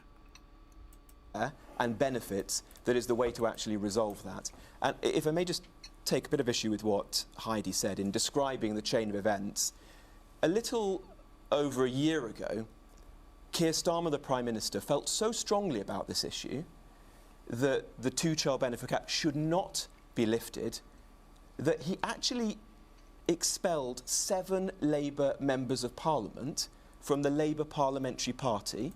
See, this is the thing, right? The Labour Party are so shit, they allow fucking Robert Jenrick to dunk on them like this. It's fucking embarrassing. Including some of Heidi's most long-serving colleagues. Also, just to point out, how many weeks in a row is it that they've had a Reform person on this fucking show? And yet they've got 5 MPs. Actually, no, they've got more now because of the defections, but, like, they had 5 elected. They've got, like, what, less than 1% of the number of MPs? It's ridiculous. And yet, he suddenly changed his tune on this. Speech, Robert. Well, You know that is entirely different. I don't think it is. It tells you something about how strongly the Prime Minister felt about this, that he was willing to actually throw out his colleagues from the Parliamentary Party. And so, you know, it's not really fair to say... Yes, Heidi, yes. ...that he just changed his mind because the facts changed. He changed his mind because he'd lost control of the Parliamentary Labour Party. And you've seen the same on benefits, on winter... Well, no, because the Green Party rose, so all of a sudden he had a threat from the left. He was tacking right, because he didn't think there was any threat from the left. And now there is. Fuel, on inheritance tax for businesses, business rates for pubs, time and again. But there are other things changed with the Reform UK as well. So Nigel Farage, for example... Well, just hang on a second. Nigel Farage made great play in the run for the last election about raising the personal tax allowance to £20,000. That's now gone out of the window. So how can people know what you stand for? It hasn't actually gone out the window. We've said that we would like to do it. Yeah, but you're not going to do it. But we're not going to... election may not be for 3 years. We don't know what the fiscal position is going to be. Of what and we said Mr Farage was promising. We're going to be careful with people's money, so we're not going to go and make tax and spend commitments. But you were promising it, and now you're not promising it. We're saying that we're going to come to that in the next generation if we can afford it. And I make a virtue of that, because you want stability in the economy. You don't want a government that just goes and makes tax and spend commitments like Rachel Reeves did before the last general election. Or indeed that Liz trusted that you supported. Just saying. She said no tax rises, £60 billion of tax rises. So if in Reform we can ensure that the promises we make before the next general election are ones you can truly believe in, then I think that's a good thing. Do you mean unlike the last ones? Is that the comparison you're making? Well, for example, I think £20,000 the lesson of the last few years of all political parties is that the public are sick of politicians making promises that they can't keep. We've seen that with the Conservatives. We've certainly seen it with Labour. And yeah, with you as immigration minister, saying you'd get immigration down to tens of thousands, and you allowed in 1 million people. If Reform have made manifesto commitments in the past which hadn't been properly thought through, we must make sure it never happens again, and that's exactly the role that I want to fulfil within Reform. All right, lots of hands up. Let's come to some of you. The man here in the check shirt in the front. You mentioned that it's not nice to see kids not dressed properly for the weather, and you gave a reason that parents may not be able to put the heating on or afford to. But does this government not tax? It's a bit mega mind. Energy companies at 75% on what comes in, and I mean Ed Miliband seems to think that that's not going to directly affect consumer prices. And one more point, if I may, you mentioned it's good to listen to the public, and a government that does listen to the public is a good government. But 3 million people signed a petition to say that they wanted to call an early general election. Yes, it was debated, but it seemed that debate seemed to fall on deaf ears. All right, Heidi, I'll come back to you. I expect there'll be a number of points. Yes, the woman in the yellow top there. You talk about having trust, Mr Jenrick. However, there have been a recent, obviously, spate of defections to Reform from the Conservatives. I just wonder how we can have any faith in politicians who've displayed such naked opportunism. Yeah, look, pretty straightforward. He knows there's no real answer to this, so he's just going to have to come up with some absolute guff. I'm not doing this for personal ambition, except, of course, that I've taken the role of Chancellor of the Exchequer in waiting. Fucking hell. I see it very differently to that, as you might expect. I think if you... why are you in politics? Are you in politics just to stick with a political party, even if you have concluded that that party is heading in the wrong direction, that it doesn't serve the national interest? Or are you willing sometimes to do something that's actually very difficult to do, and very few people have done it, which is to put party loyalty to one side, even loyalty to a party you've been a part of for decades since you're a teenager, and do what you think is in the national interest? And I concluded, and it was a very difficult and personal decision to me, you know, I'd stood for leadership of the Conservative Party. And having failed, I moved to a different party where I might be able to become leader. But it's not about personal ambition. But I concluded that the Conservative Party had not learnt its lessons from the mistakes it made when it was in office, that if it was ever in government again, it would make exactly the same mistakes all over again, and that it couldn't be trusted. And that if, like me... You can't be trusted. And you talk about it like it's a separate entity. You were a government minister. A really, really shit government minister. And I think millions of people across the country, you want to get rid of the present government and have a better government that's actually going to bring about real change in the country, then you had to rally behind Nigel Farage and reform. And that's what I've chosen to do. That wasn't easy. It wasn't about personal ambition, although I am ambitious, and ambitious for the country, frankly. I want to get this country back on a better track, and I want to have a good government. This guy's really fucking dangerous. This guy's really, really dangerous. The super personally ambitious politician is the one we should keep away from as much opportunity to abuse that power as possible. Running it for once, which we haven't had for a long time. Obviously, that is the government you were a part of. Yeah, and I resigned from that government, Fiona. I resigned. In the last Parliament, I was the only person to resign on a matter of principle. I then went onto the backbenches and I campaigned and voted against that government because I knew it was failing on immigration. It was making promises and consistently breaking them. All right, well, shall we bring in your another politician who did Conservative colleague? There's a lot of heavy... Interesting question in chat. Okay. Do you still think anyone to the left of you is secretly fascist or whatever the fuck? Or are you finally willing to work with us? Sean, you'll have to clarify exactly what you mean. I know lots of people to the left of me, and I don't think they're fascists. I presume you're referring to my tanky related content. There's a reason that I don't really do that anymore. It's not because particularly my opinions on tankies or whatever have particularly changed. It's that I don't see it as the fight to be fought, if that makes sense. It's not.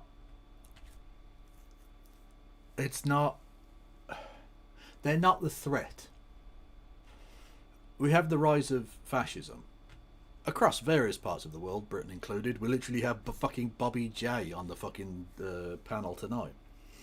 A fascist piece of shit who wants to turn Britain into the sweatshop of Europe, and has been given the potential role of Chancellor of the Exchequer to be able to very much do that. So it feels like that's the thing to focus on.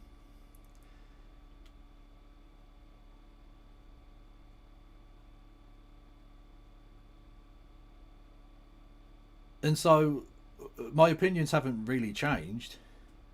It's that my focus has changed, I think. You know?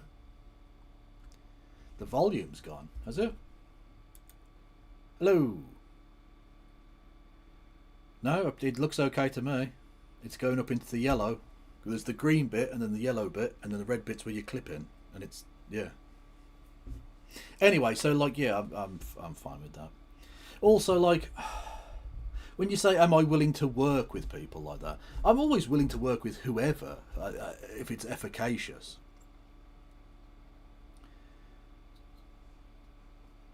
like, I mean, obviously, I think an area that Tankies and I would disagree on would be, say, you know, the legacy of Joseph Vissarionovich Djugashvili, otherwise known as Stalin. But as a great student of history, well, not great, but as a student of history, I think one of the greatest achievements that humanity ever attained was the defeat of fascism in the 1940s. And that was done because humanity joined together. You had a really weird amalgam of different people. You had Churchill, an anti-Bolshevik, having a great fucking drink and sing-song with Joseph Stalin in Tehran. No, in Tehran, sorry, in... oh, fuck. I can't remember what it was fucking... Where did they meet in Russia? I can't remember, because Stalin didn't actually go to Tehran, did he? I can't remember. Anyway, it doesn't matter. Yalta, yes, in the Crimea, wasn't it? Yeah. Anyway, yes. He did also go to Potsdam, but Potsdam was interesting because it started off with Churchill as the British Prime Minister and ended with Neville Chamberlain. Not Neville Chamberlain, he was dead. With Clement Attlee, because there was a general election result halfway through.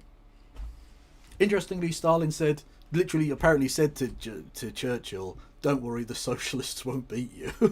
And they did. I don't think he had his finger on the pulse, that lad. Anyway, the point being, you had like an anti-Bolshevik in Churchill, living it up with the king of the Bolsheviks. You know, an anti-communist in Churchill giving guns to communist militia, the partisans in Yugoslavia.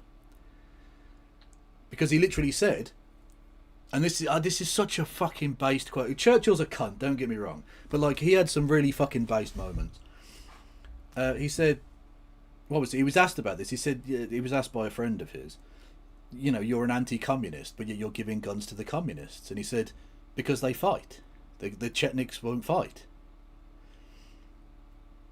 He said, if hell itself were to declare war on Nazi Germany, I would feel no compunction in speaking positively of Satan in the House of Commons. Which, in parliamentary British talk, is about as based as you're ever going to get. He was basically saying, I would literally work with the devil to get rid of Hitler. If that's what it took. And I suppose that's sort of my point, really. Is that when there's that bigger fight to fight, fascists, even if I have to break bread with people I don't like, be they liberals or tankies or whoever, sometimes you gotta, you know? I don't think either Roosevelt or Churchill particularly wanted to be friends with Stalin, but they realised they had to, because there was a bigger issue at play. And that's the way it works.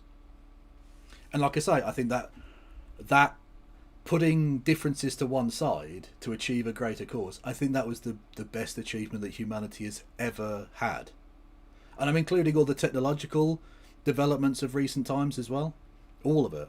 I think the defeat of fascism was the biggest thing that humanity ever achieved thus far. Hopefully we better it one day. Hopefully we, I don't know, make fucking contact with alien species and become friends with them and blah blah blah. That'd be awesome. But for now, that's the best thing we've ever done, and it took a lot of people putting differences to one side to achieve it. Better than the beer hat. I mean, that's a tight one. The beer hat is pretty good. The beer hat is good. The jack-off joggers, again, absolutely top tier. But I think the defeat of Nazism, and indeed Japanese horrific imperialism as well, I think was better actually. Yeah. Just, I mean, again, it's you know, you're splitting hairs, but I think it is a little bit better.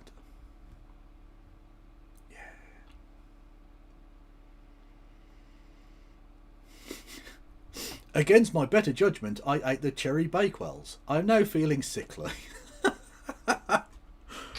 Fair enough.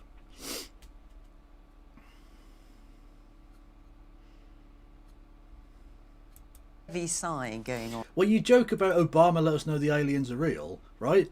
Motherfucker. Apparently Trump literally has an aliens speech prepared because they think they've found aliens or something. Look, if Trump told me the sky was blue, I wouldn't fucking believe him. So there's no way I'm believing some alien shit. He said, what about if we inject bleach? Or what about you can use sunlight to get rid of COVID? What the fuck? Better than barbecue beef hula hoops. Again, it is... Look, right. Downfall of Nazism, barbecue beef hula hoops. It's, you know, it's a difficult one, but I will go with the defeat of fascism. I will. The devil absolutely has to be a bisexual English fop or I ain't interested. Oh, absolutely. 100%. If the devil is anything, it's a sexual deviant member of the British aristocracy. 100%. 100%. On from you, Richard. Would you like to come in at this point? Look, I mean, Robert says it was a principled decision. I mean, Robert got kicked out of the Conservative Party. That's what actually happened, if people remember what happened when Kemi got rid of him. Look, I think it's pretty... And, you know, I supported Robert in the leadership election, so to see him go was a really tough thing for me. Robert and I have known each other for a very long period of time, and I'd like to think that, you know, there's some friendship there as well. I think that that had a lot... Those decisions... Robert paints it as about the good of the country and things like that. I'm not convinced of... We had a charming Welshman play the devil. Who's that? Richard Burton? Did he play the devil? Who played the devil? Oh, the fucking... your man.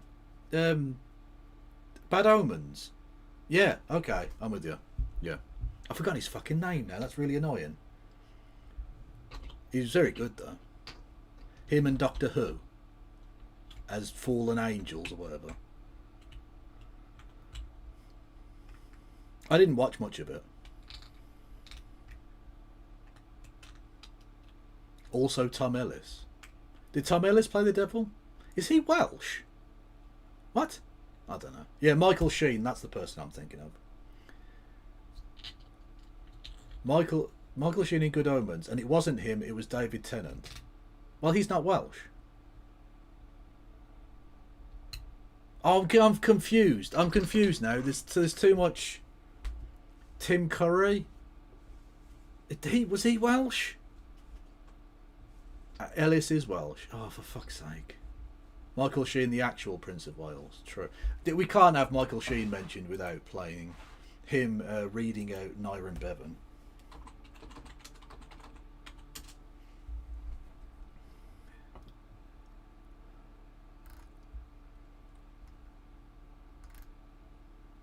Well, he did play a Nyron Bevan, but...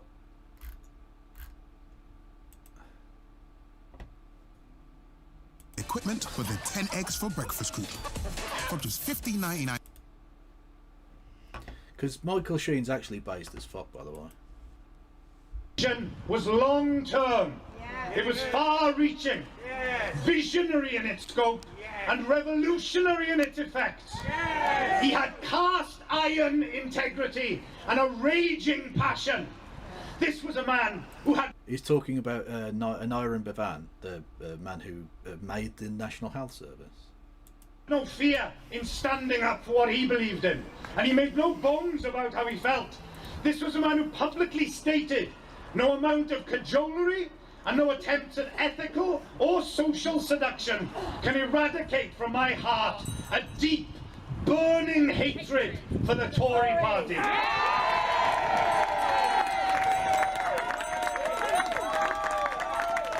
Complete the quote. In today's political climate... He's not going to finish the quote. As far as I am concerned, they are lower than vermin. Was the end of that quote. No, Bevan was pretty dope. It was pretty dope. Where politicians are careful, tentative, scared of saying what they feel for fear of alienating a part of the electorate. We're under the excuse of trying to appear electable. All parties drift into a morass of bland neutrality. And the real deals, the real values, we suspect, are kept behind closed doors. Is it any wonder that people feel there is very little to choose between? Bevan said, we know what happens to people who stay in the middle of the road. They get run down. When people are too scared to say what they really mean, when they're too careful to speak from their That's so good. The people who stay in the middle of the road get run down. hearts, when integrity is too much of a risk, it's no surprise that people feel disengaged with politics. There is never an excuse to not speak up for what you think is right. You must stand up for what you believe. But first of all, by God, believe in something. Because there are plenty out there who believe in grabbing as much as they can for themselves, constantly sniffing around for markets to exploit, for weakness to expose. They won't say it, of course. They're too smart for that. No one says they want to get rid of the NHS. Everyone praises it across all parties. It is about as powerful a symbol of goodness that we have. So it would be too dangerous not to. But for decades now, there has nevertheless been a systematic undermining of its core values. This is beyond party politics. The Labour government arguably did as much damage to the NHS as any Tory or coalition-led one. This is about who we want to be as a nation and what we believe is worth fighting for. Too many people have given too much and fought too hard for us to give away what they achieved and to be left with so very little. To those across the whole party political spectrum, and to anyone in any position of power or authority, I ask you to search your heart and look at who and what you serve. To those who have discarded all principles save that of profit before all else. To those who have turned their backs on the very idea of a truly democratic society and aligned themselves to nothing but self-interest. To those who have betrayed the vision of equality and justice and compassion for all, that vision that provided the crucible from which came forth the National Health Service. I say to you, as an Iron Bevan said in Trafalgar Square in 1956, you have besmirched the name of Britain. You have made us ashamed of the things of which formerly we were proud. You have offended against every principle of decency, and there is only one way in which you can even begin to restore your tarnished reputation. Get out! Get out! Absolutely delightful. What is this? Oh, that's him. Hey, fancy reaching your goal sooner with a boost from Chase? Is there any advert that cunt isn't in? Jesus Christ. Excuse me, I hate to be a bother, but do either of you gentlemen happen to possess a mobile phone that I could use? Are you entirely out of your main mind? Telephone, please. I don't have all day, and I did ask nicely. Oh, I'm so scared. What'll you do? You say no. I'm out of minutes. Mostly I just use it for Twitter. And Grindr. That's very kind of you.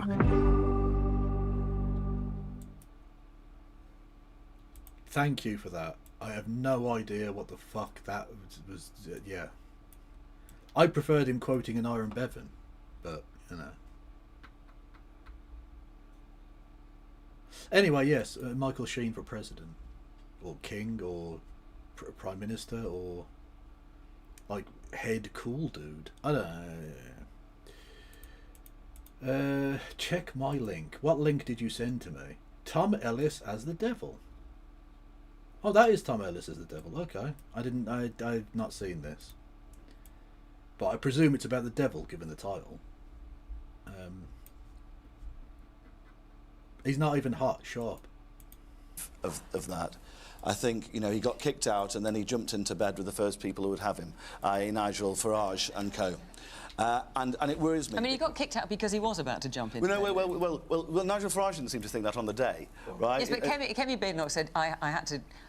Well, you can speak for yourself. You're all grasping cunts. I hope bad things happen to you. What is this? Okay. From Mrs. I've never even fucking heard of them. If that's, I mean, that's fucking dope, yeah. Changes from the 2024 election. Yeah, that would be awesome. I mean, really, if this shows me anything, the Labour Party need to stand aside. Otherwise, they're just the reform enablers. By the way, look at the Tories. You're going to lose your deposit, lads.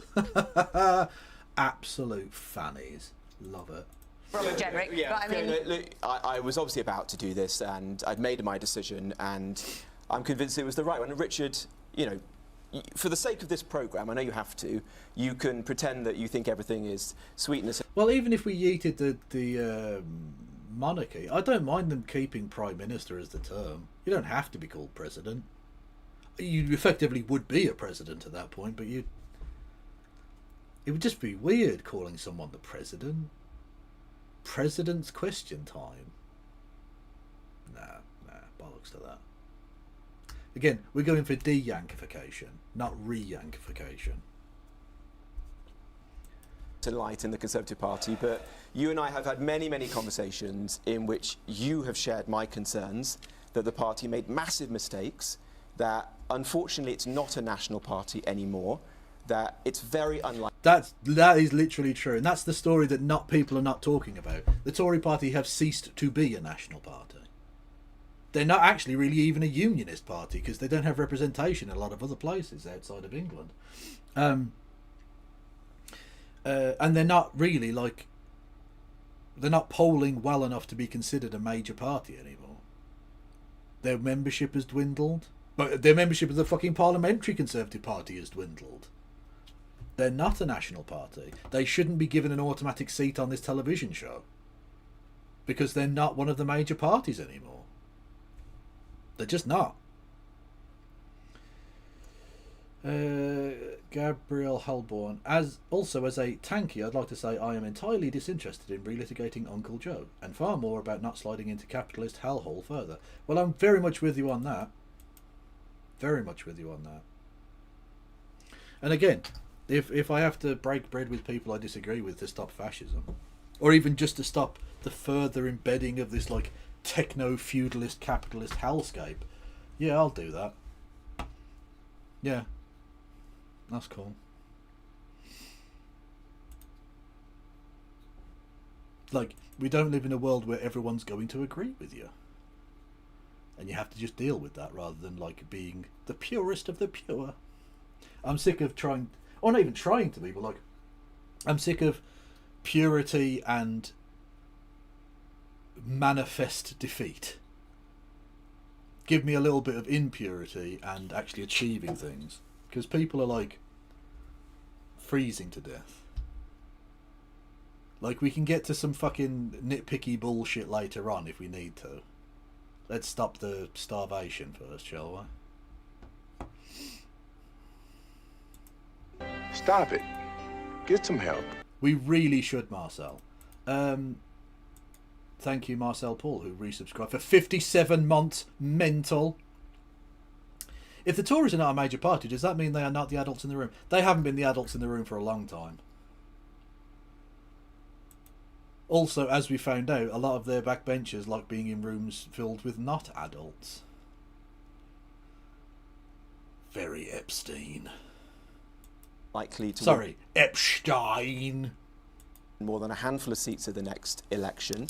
And to quote Hitler, if you want to get rid of Labour and this failing government, you've got to back reform. No, but it was know that. so I it know was about that. personal ambition. No. You had a middle-ranking shadow cabinet job under Kemi Badenoch.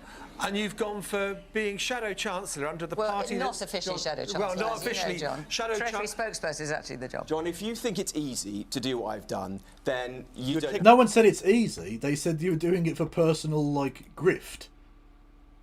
Epstein maxing. He was getting nonce-mogged, so he started Epstein maxing. Oh, no. Oh, I hate the world so much.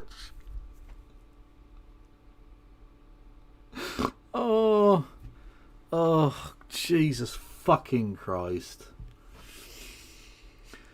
Oh.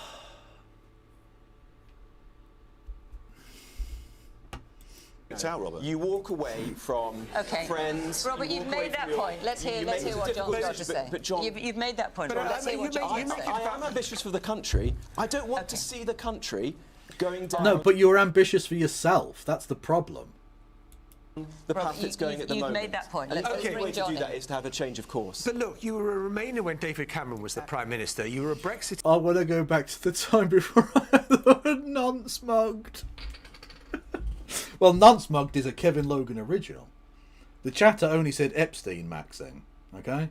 And I used my limited knowledge of this weird new language that people are speaking to come up with a different thing.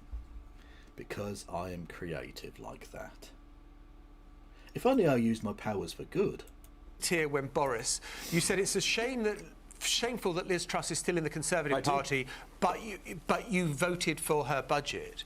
And now, when the Tories are languishing in the polls, which they... Yum Max. Stop it. Get some help. Michael, you've never been more perfectly timed. People saying yum maxing should stop it and get some help. But that is true. They certainly are. You've gone to the party that is leading in the polls, and you've got not Shadow Treasury spokesperson job. John. I'm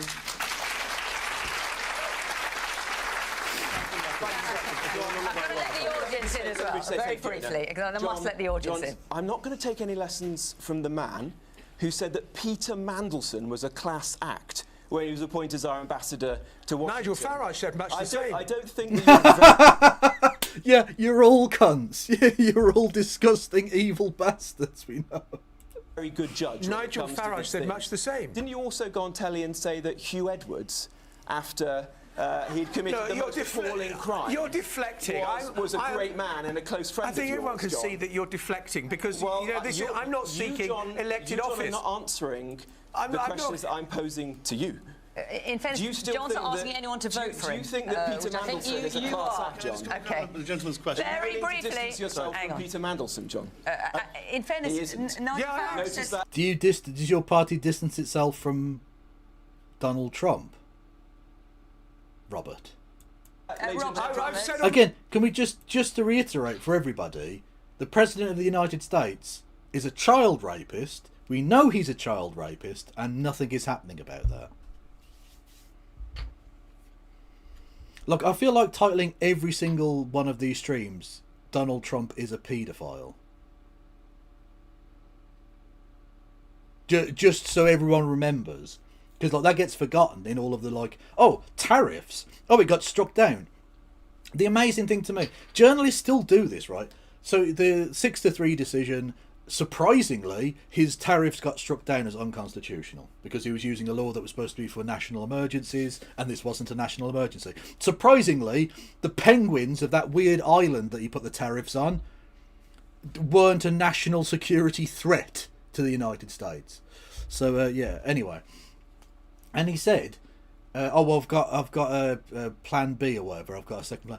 And people were like, well, we wonder what that'll be. It'll be to ignore it. What do you mean? He's going to come up with some fantastic new thing. No, he's just going to do the same thing again. This is what Donald Trump has always done. Just break the law in the same way, knowing that it's another 6 months to a year before there's any repercussion for it. And then he'll go, okay, I won't do that. And then do it again. And you'll have to bring another case. He doesn't care. His plan B is to just ignore the ruling. That's it. There isn't a master strategy. He's not playing 5D chess here. He's just a fucking criminal. He's a criminal who doesn't give a fuck what the law says. Because again, he's American aristocracy, right? He was born into huge amounts of wealth, has lived that way all of his life. He's had absolutely no repercussions for any of the appalling behaviour he's exhibited over 70 plus fucking, nearly 80 years now, right? Or is it 80 years? I don't even know. Whatever, right? He's never faced any repercussions for it. In fact, he has been actively promoted, failed upwards, to the point where he's been fucking president of the United States twice now. He's also lost an election. Lol. But he's the president of the United States. He has been rewarded for his bad behaviour. So much like with Andrew Mountbatten-Windsor-Saxe-Coburg-Gothe, the sweaty nonce, Donald Trump, of course, was going to end up like that. He's given everything in the world, never had to work for anything in his fucking life, and never faced any repercussions or pushback from society or the law for his criminal behaviour. So why would he stop now? Why would he get to 80 years old and then go, maybe I'll follow this one legal ruling?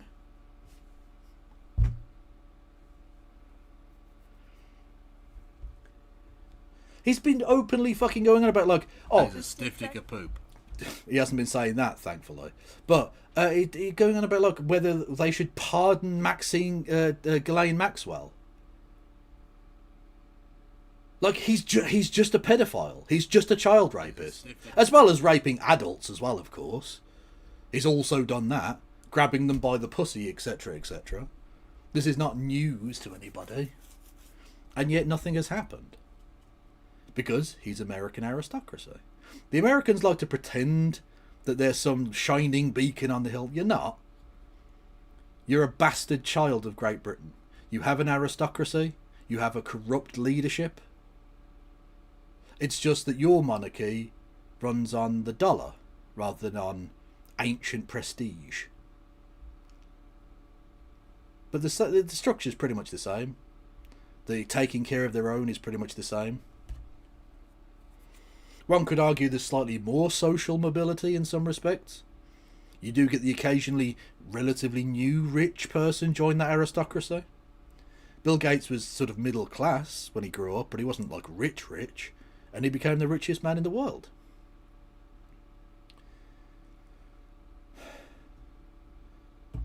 Well, I mean, you say no kings, but fundamentally, how does Donald Trump differ in terms of being a king?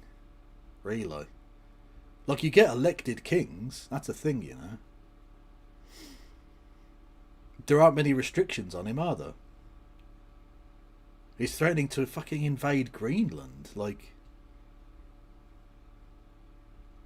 it's pretty gross.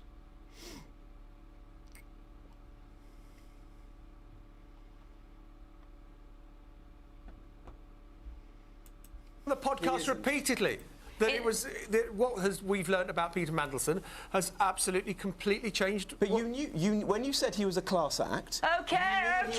Goodness me, stop. The pair of you, Robert.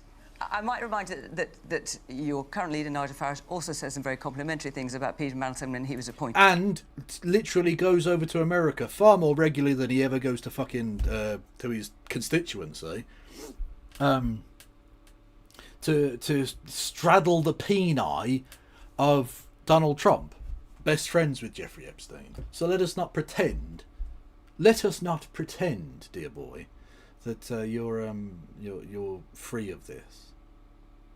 You're all weird Nancy bastards together, and you all deserve to meet my friend Gil. Oh, you got nothing to fucking say now, you prick. But anyway, let's park that for a minute. I know you want to come back in, but my goodness, the audience is sitting here, not getting a word in edgeways. Right, man here in the front. Perfect. But that was like the best bit of the show. Why did you cut that short so that some dickhead in the crowd could say something rubbish? So, with the level of defectors... Okay. To be fair, I take that back, because that is a slay. This person isn't even playing tennis, and yet is serving. I'm just saying. Should there not be enforced by-elections because they were... Yeah, I absolutely think they should be, yes. If you defect, like, people vote for their MP, of course, but they also vote for parties. Otherwise, why would you stand as part of a party? People know. Like, my MP, Al Carnes, did not get elected because he was known locally. No one had ever heard of the cunt. But they voted for the Labour candidate. It could have been Wee Jock Poopong McPlop. But if he had a red rosette on, they'd fucking vote for him. Probably not going to happen next time, by the way, Al. Just saying. But at the last election, and for the last half a dozen elections or whatever, that's always the way it's been. So yeah, if you defect, you are essentially rebranding yourself as a different political party. And so you should go back to your electorate and seek their approval for that. And if they don't like it, they can replace you with somebody else. Yeah.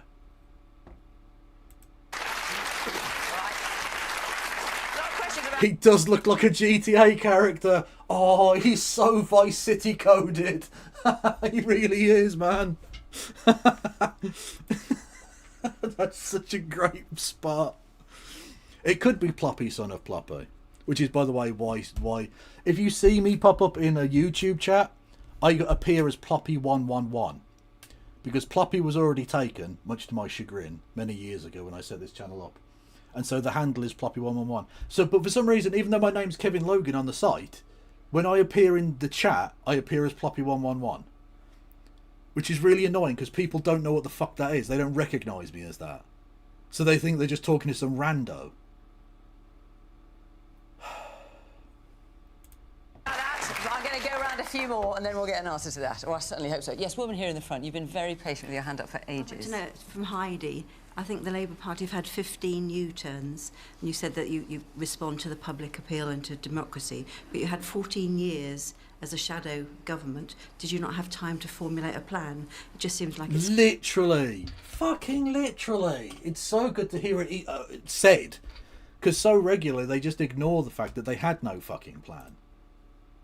Because it's all just vibes. The fucking dinner party set of central London. People like John Sopel and Robert Jenrick.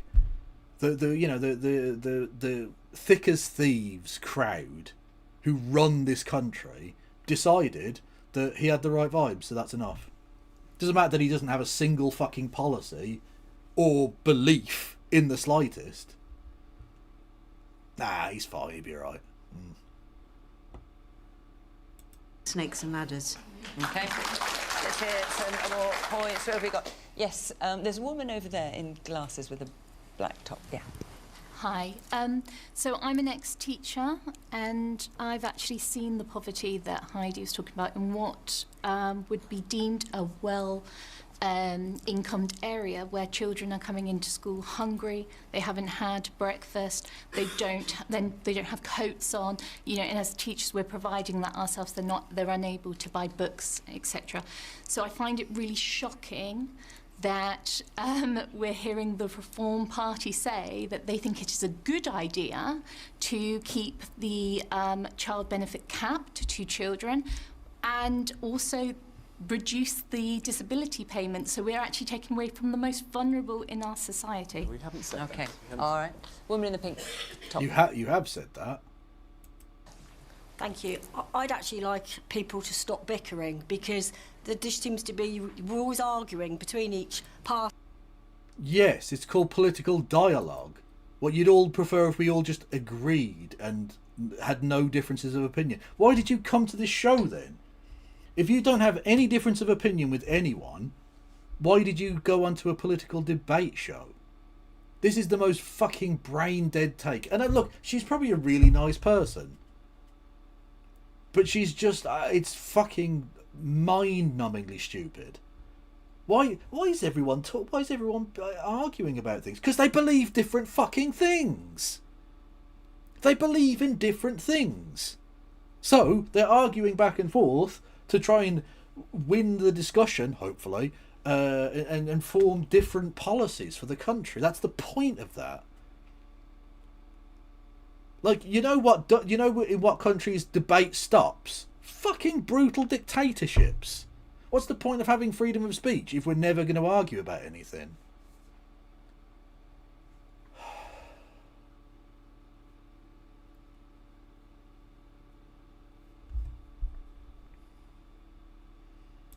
parties, and actually I'd like the parties to actually work for me. Okay. Well, it's a little bit Okay, but what each party thinks is working for you is different. Go figure. the back with a black top on, yeah. So when parties are coming up with their promises and then you say we get additional information which causes us to, you know, not U-turn, because you wouldn't use that expression, but wouldn't it be better to get as much information as possible before you make a promise? Yes, that would be good. All right. Let me hear one more thing, and then I can, because I know you also want to come back in. Yes, the man, you've got sort of colourful top on a white T-shirt. Yes. Robert, you said about how you didn't win the leader election, and then you got removed from the party. Is that? This is not me, chat. Shut the fuck up. I don't even wear glasses. This is like me. This is like me and... This is Superman and Clark Kent, isn't it? Like, I'm the Superman in this analogy, which is a bit conceited. But with the glasses on, he's a different person. So it could be anyone. I mean, that it does look like Clark Kent, but he's just taken his glasses off. But it can't be, because Clark Kent can't even fly. So that always annoyed me. I used to watch the cartoon version of it, and it's just like, he takes his fucking glasses off. It's the same bloke. He doesn't look any fucking different. Why can no one else? Why can no one in this fucking town see this? It's very obvious who this is. Not just a case of you throwing your toys out the pram because you're not in charge. And so you're going to go to a party that's not got many MPs, so you've got a bit more of a megaphone and still talk the rubbish that you do. Actually, that was me, chat. I'm taking full credit for that one. I put on glasses and I went there. I Clark Kent maxed on that one. And then went in absolutely beast moded Bobby J. You want to come back in, and you've got to be brief, because otherwise we won't get around the questions. Robert. Well, I'd just like to answer the important question from the lady over there. Look, we want to protect the most vulnerable in society. I think we all want a safety net for people who are decent, hard-working people, but who fall on hard times. What we can't have as a country is a benefits bill that just keeps rising more and more and more, because firstly, it will bankrupt the country, and secondly, it's unfair to all those people who are making tough choices in their own lives. And so we've got to take... Don't tax rich people, no. Just cut benefits. That's the only answer to cutting things. That's the only answer to balancing the books. Never take more money from the rich. Always take money from the poor. We've got to find ways of... Just the Tory party. They're just the Tory party. Bringing that down. We're not going to take away payments from those people who are disabled. What we've talked about are, for example, people with very mild anxiety or depression getting access to the benefits system. And I don't think that most people in the country think that that is right at the moment. Okay, well, we look forward to the details of what that policy will be. And instill fairness back into the welfare system. Richard, I just want to come back to the gentleman's question slightly earlier, which is about U-turns. And it's, for me, and that sort of actually permeates into... I've got a little list here of Conservative U-turns. No, I'm happy to accept that obviously the last government made mistakes, otherwise we wouldn't have lost the election, and the British public are never wrong. But the crucial thing is you've got to learn from those mistakes. And I think that's exactly the point which the gentleman and the lady with him next to him... Now, to be fair, the British public are regularly wrong. But I think he means, in terms of the election result, people get the MPs they vote for, you know. Which is true. That is democracy. But just, on a kind of wider point, the British public are wrong about lots of shit. We're alluding to. I think Kemi's been incredibly clear, right? When it came to the grooming gangs issue, she led the charge on that, and the government managed to get the government to do a U-turn. When it came to Lord... Oh yeah, Bobby J's just an ableist piece of shit. He's a Tory, of course he is. That's what Tories are. They're scum. Mandelson's appointment. Actually, the information was known in advance, but Kemi took the fight to the government and delivered that U-turn. When it came to taxes on family farms, it was a Conservative... That is democracy. Gentlemen, this is Democracy Manifest. True. who led the battle to deliver those U-turns. Actually, a lot of the information on this, people knew in advance. The pubs have been screaming at the, right, well, let's ministers come back for to Heidi. months She can about answer this. some The of those high points. street's been screaming out, and yet they pressed ahead with business rate changes, which are costing jobs on the high street. We're seeing youth unemployment now at higher levels. Okay, than we most may of come to Europe. that in a It's minute, really so important hold your fire issues. on that. Heidi, what about the point, which is what Robert Are there any good people on this panel? No. saying, but also you've heard from the audience, is it's all very well saying we listen, and if people want us to change our minds, we're listening to the electorate, and we're going to do that. What about the woman who said, I can't remember where you're sitting now, but you know, snakes and ladders? Why don't you work out the facts in the first place and then make your plan, rather than do it? Here, loads of people objecting. Oh, maybe we better change our minds then. Look, there's a choice between having to suffer a bad headline for a day and ultimately doing the right thing for the country. And we saw what happened. But what they're saying is, why don't you get it right in the hang on a minute. first place? But we saw what happened under the Conservative Party when they pursued their Rwanda scheme at all cost. We paid £700 million as a country to send 4 volunteers to Rwanda.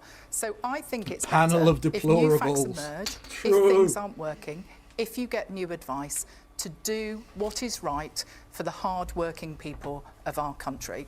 I'd like to come back to that gentleman that asked a question about wouldn't it have been better if Robert had caused a by-election, given that he got elected to represent the Conservative Party and is now playing with the cranks and the conspiracists in the Reform Party.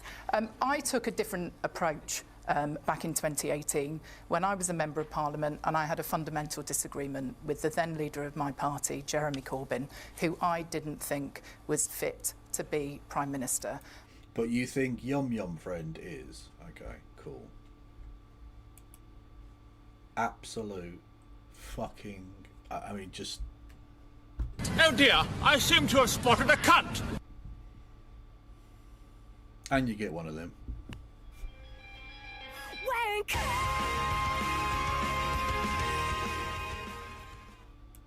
And I could not have, hand on heart, knocked on a door in another general election and aided and abetted Jeremy becoming Prime Minister. And so I stepped down from Parliament so I could continue to look myself in the mirror. And actually, I think it's pretty shameful what you've done, Robert, which is to jump ship to reform, to continue to be able to draw your parliamentary salary. You profess it's about ambition for the country, but I think, let's all be honest, it's about your own personal ambitions. All right. Listen, you've answered that point. You've answered that point. If I may just say, Heidi, you actually left because you were given a very well-paid job by Sadiq Khan as one of his deputy mayors, didn't you, in London? No. That's All right. what I think heard at the think this time. might come under. I Who was never talking heard about you say anything bickering? about Jeremy Corbyn. Someone's talking about bickering. We might be descending into that. Heaven. That is pretty funny. Helena lost her shit over this. What, the Jeremy Corbyn slander bit? Yeah. But in like anyone who's sticking by Keir Starmer and yet was like, Jeremy Corbyn is unacceptable as Prime Minister, get fucked. Honestly, get fucked. Go and play Roblox. Heaven forfend. Right, let's take another question. And this is something, actually, Richard, that you have just mentioned. So let's hear from... This is the point where we cut off this, because I might be doing this tomorrow with No Justice, maybe? I don't know, we haven't firmed it up.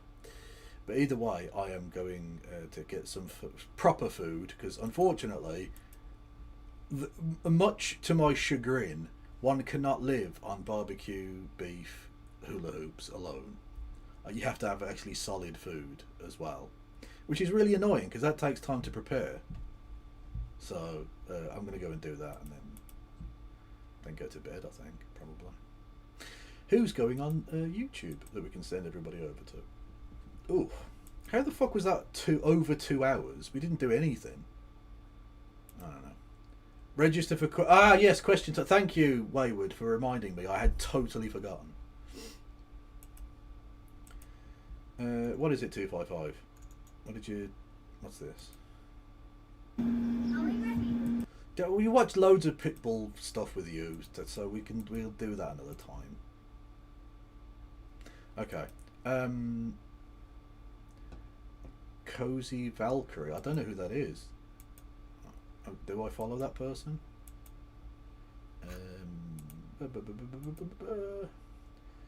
Who is going? There's literally nobody on YouTube. Okay. Well, YouTubers, go in love and peace to do whatever the fuck you like. Oh, we had bits, sorry. Oh, we're actually on a hype train. I didn't even know. Thank you, Gabrielle Hellborn, for resubscribing. 4 months, much love. Weren't you the person who called yourself a tanker?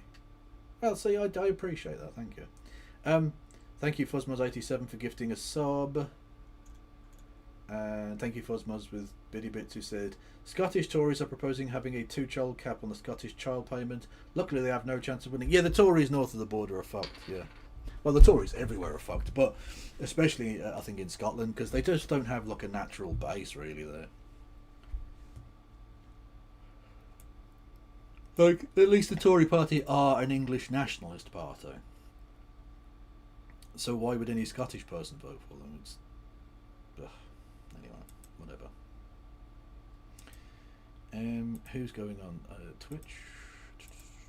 Who do you say? Cozy Valkyrie, was it? I'm not sure you can get a Cozy Valkyrie, because the Valkyries were, weren't they ancient Norse mythology? They were the angels that would fly above a battlefield, choosing who would die and who would survive. So I'm not sure you can have a Cozy Valkyrie. Literally.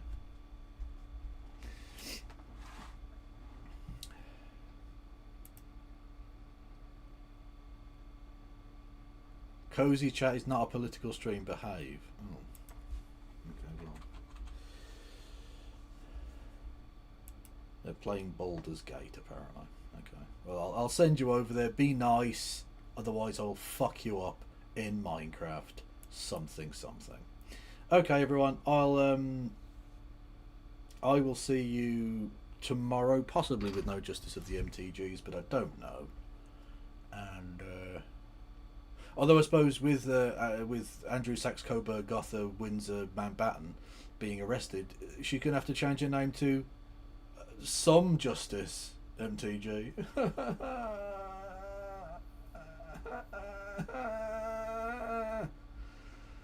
I hate myself. I don't really. Anyway, I'll see you all later. Free Palestine, free Venezuela, free all of the things. No, pass around.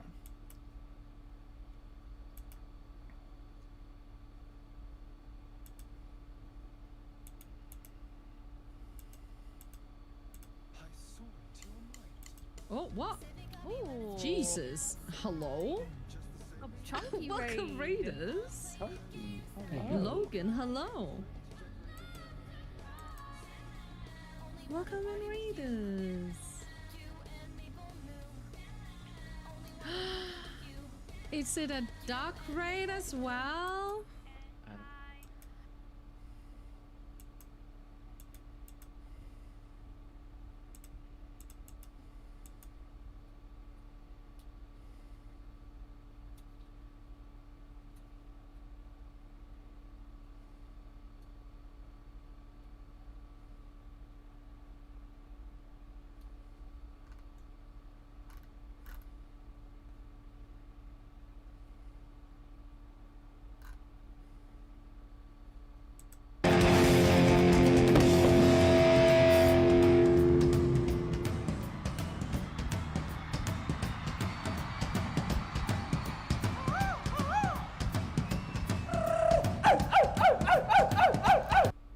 Enjoyed the show. Thanks, man. Thank you. I've been following you for a while, actually. Smile. Makes sense for a dental student. And you're astrophysics, aren't you? Yeah. Makes you the clever one. Yeah, I suppose it does. Something in the Way was definitely the hardest track to record in Nevermind. After 3 or 4 takes of trying to cut it live in the main room, it just wasn't happening. Kurt came into the control room. Out of frustration, he sat on the couch and he basically said, it needs to sound like this. He laid in his back and he started playing the guitar and he was barely singing. It was coming out almost a whisper. I was like, okay, stop. And I quick grabbed a couple of mics and plugged them in. I unplugged the phone, I turned the fans off on the tape machine. And said, "This is it, just do what you think you need to do right now." And I literally held my breath for 3 minutes while he sang it. I mean, it was so quiet, and yet it was so powerful. And that was the core of the track. Well, it's time. Maybe a year. They call it a long illness. It doesn't seem very long to me. I know you told me, and I believed you. But time passed, and I thought it wouldn't happen to me. I wasted it. I wasted it all for nothing. For nothing? I don't believe much that comes out of the Kremlin, but when they told me they were putting me in charge of the cleanup, and they said it wasn't serious, I believed them. New Toyota. In 1997, I was raped by Harvey Weinstein here at Cannes. I was 21 years old. This festival... 10 weird transfers this season that you forgot about. 10 Giovanni Reina, a former Dortmund star who at one time was the third youngest player to play in a Champions League knockout match. He joined Borussia Gladbach last summer, but despite their struggles, has been handed just 401 league minutes. 9 JD Canvo, a £23 million signing who, despite Gehi's departure and the presence of European football, has been handed just 3 leagues. Here's the old one.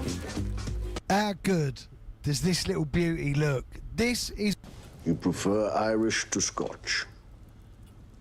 Yes. What's the recipe? Was Hitler popular with Germans as soon as he became Chancellor? Not with everyone, but with enough people, and growing fast. When he is appointed by President Hindenburg on January 30th, 1933, many Germans react with astonishment and shock. Others, like Hamburg housewife Louise Solmetz, a conservative voter, greet it as a wonderful, unimagined, and intoxicating victory. My ideal was, remains Germany. Where I see that champion is where I go. The general mood in these first weeks is best described as a polarized delirium. Some Germans display sheepish submissiveness as they accept the loss of their dignity. Others are frightened and keep their heads down, like Mildred Fisch-Hanack, advising her mother. That's quite a cool riff, actually. You wrote that? That's really good. Yes, it will be. If you all can just shut up and play. He started it. Oh, shut up. Steve walks warily down the street with the brim pulled way down low. Ain't no sound but the sound of his feet. Machine guns ready to go. Are you ready? Are you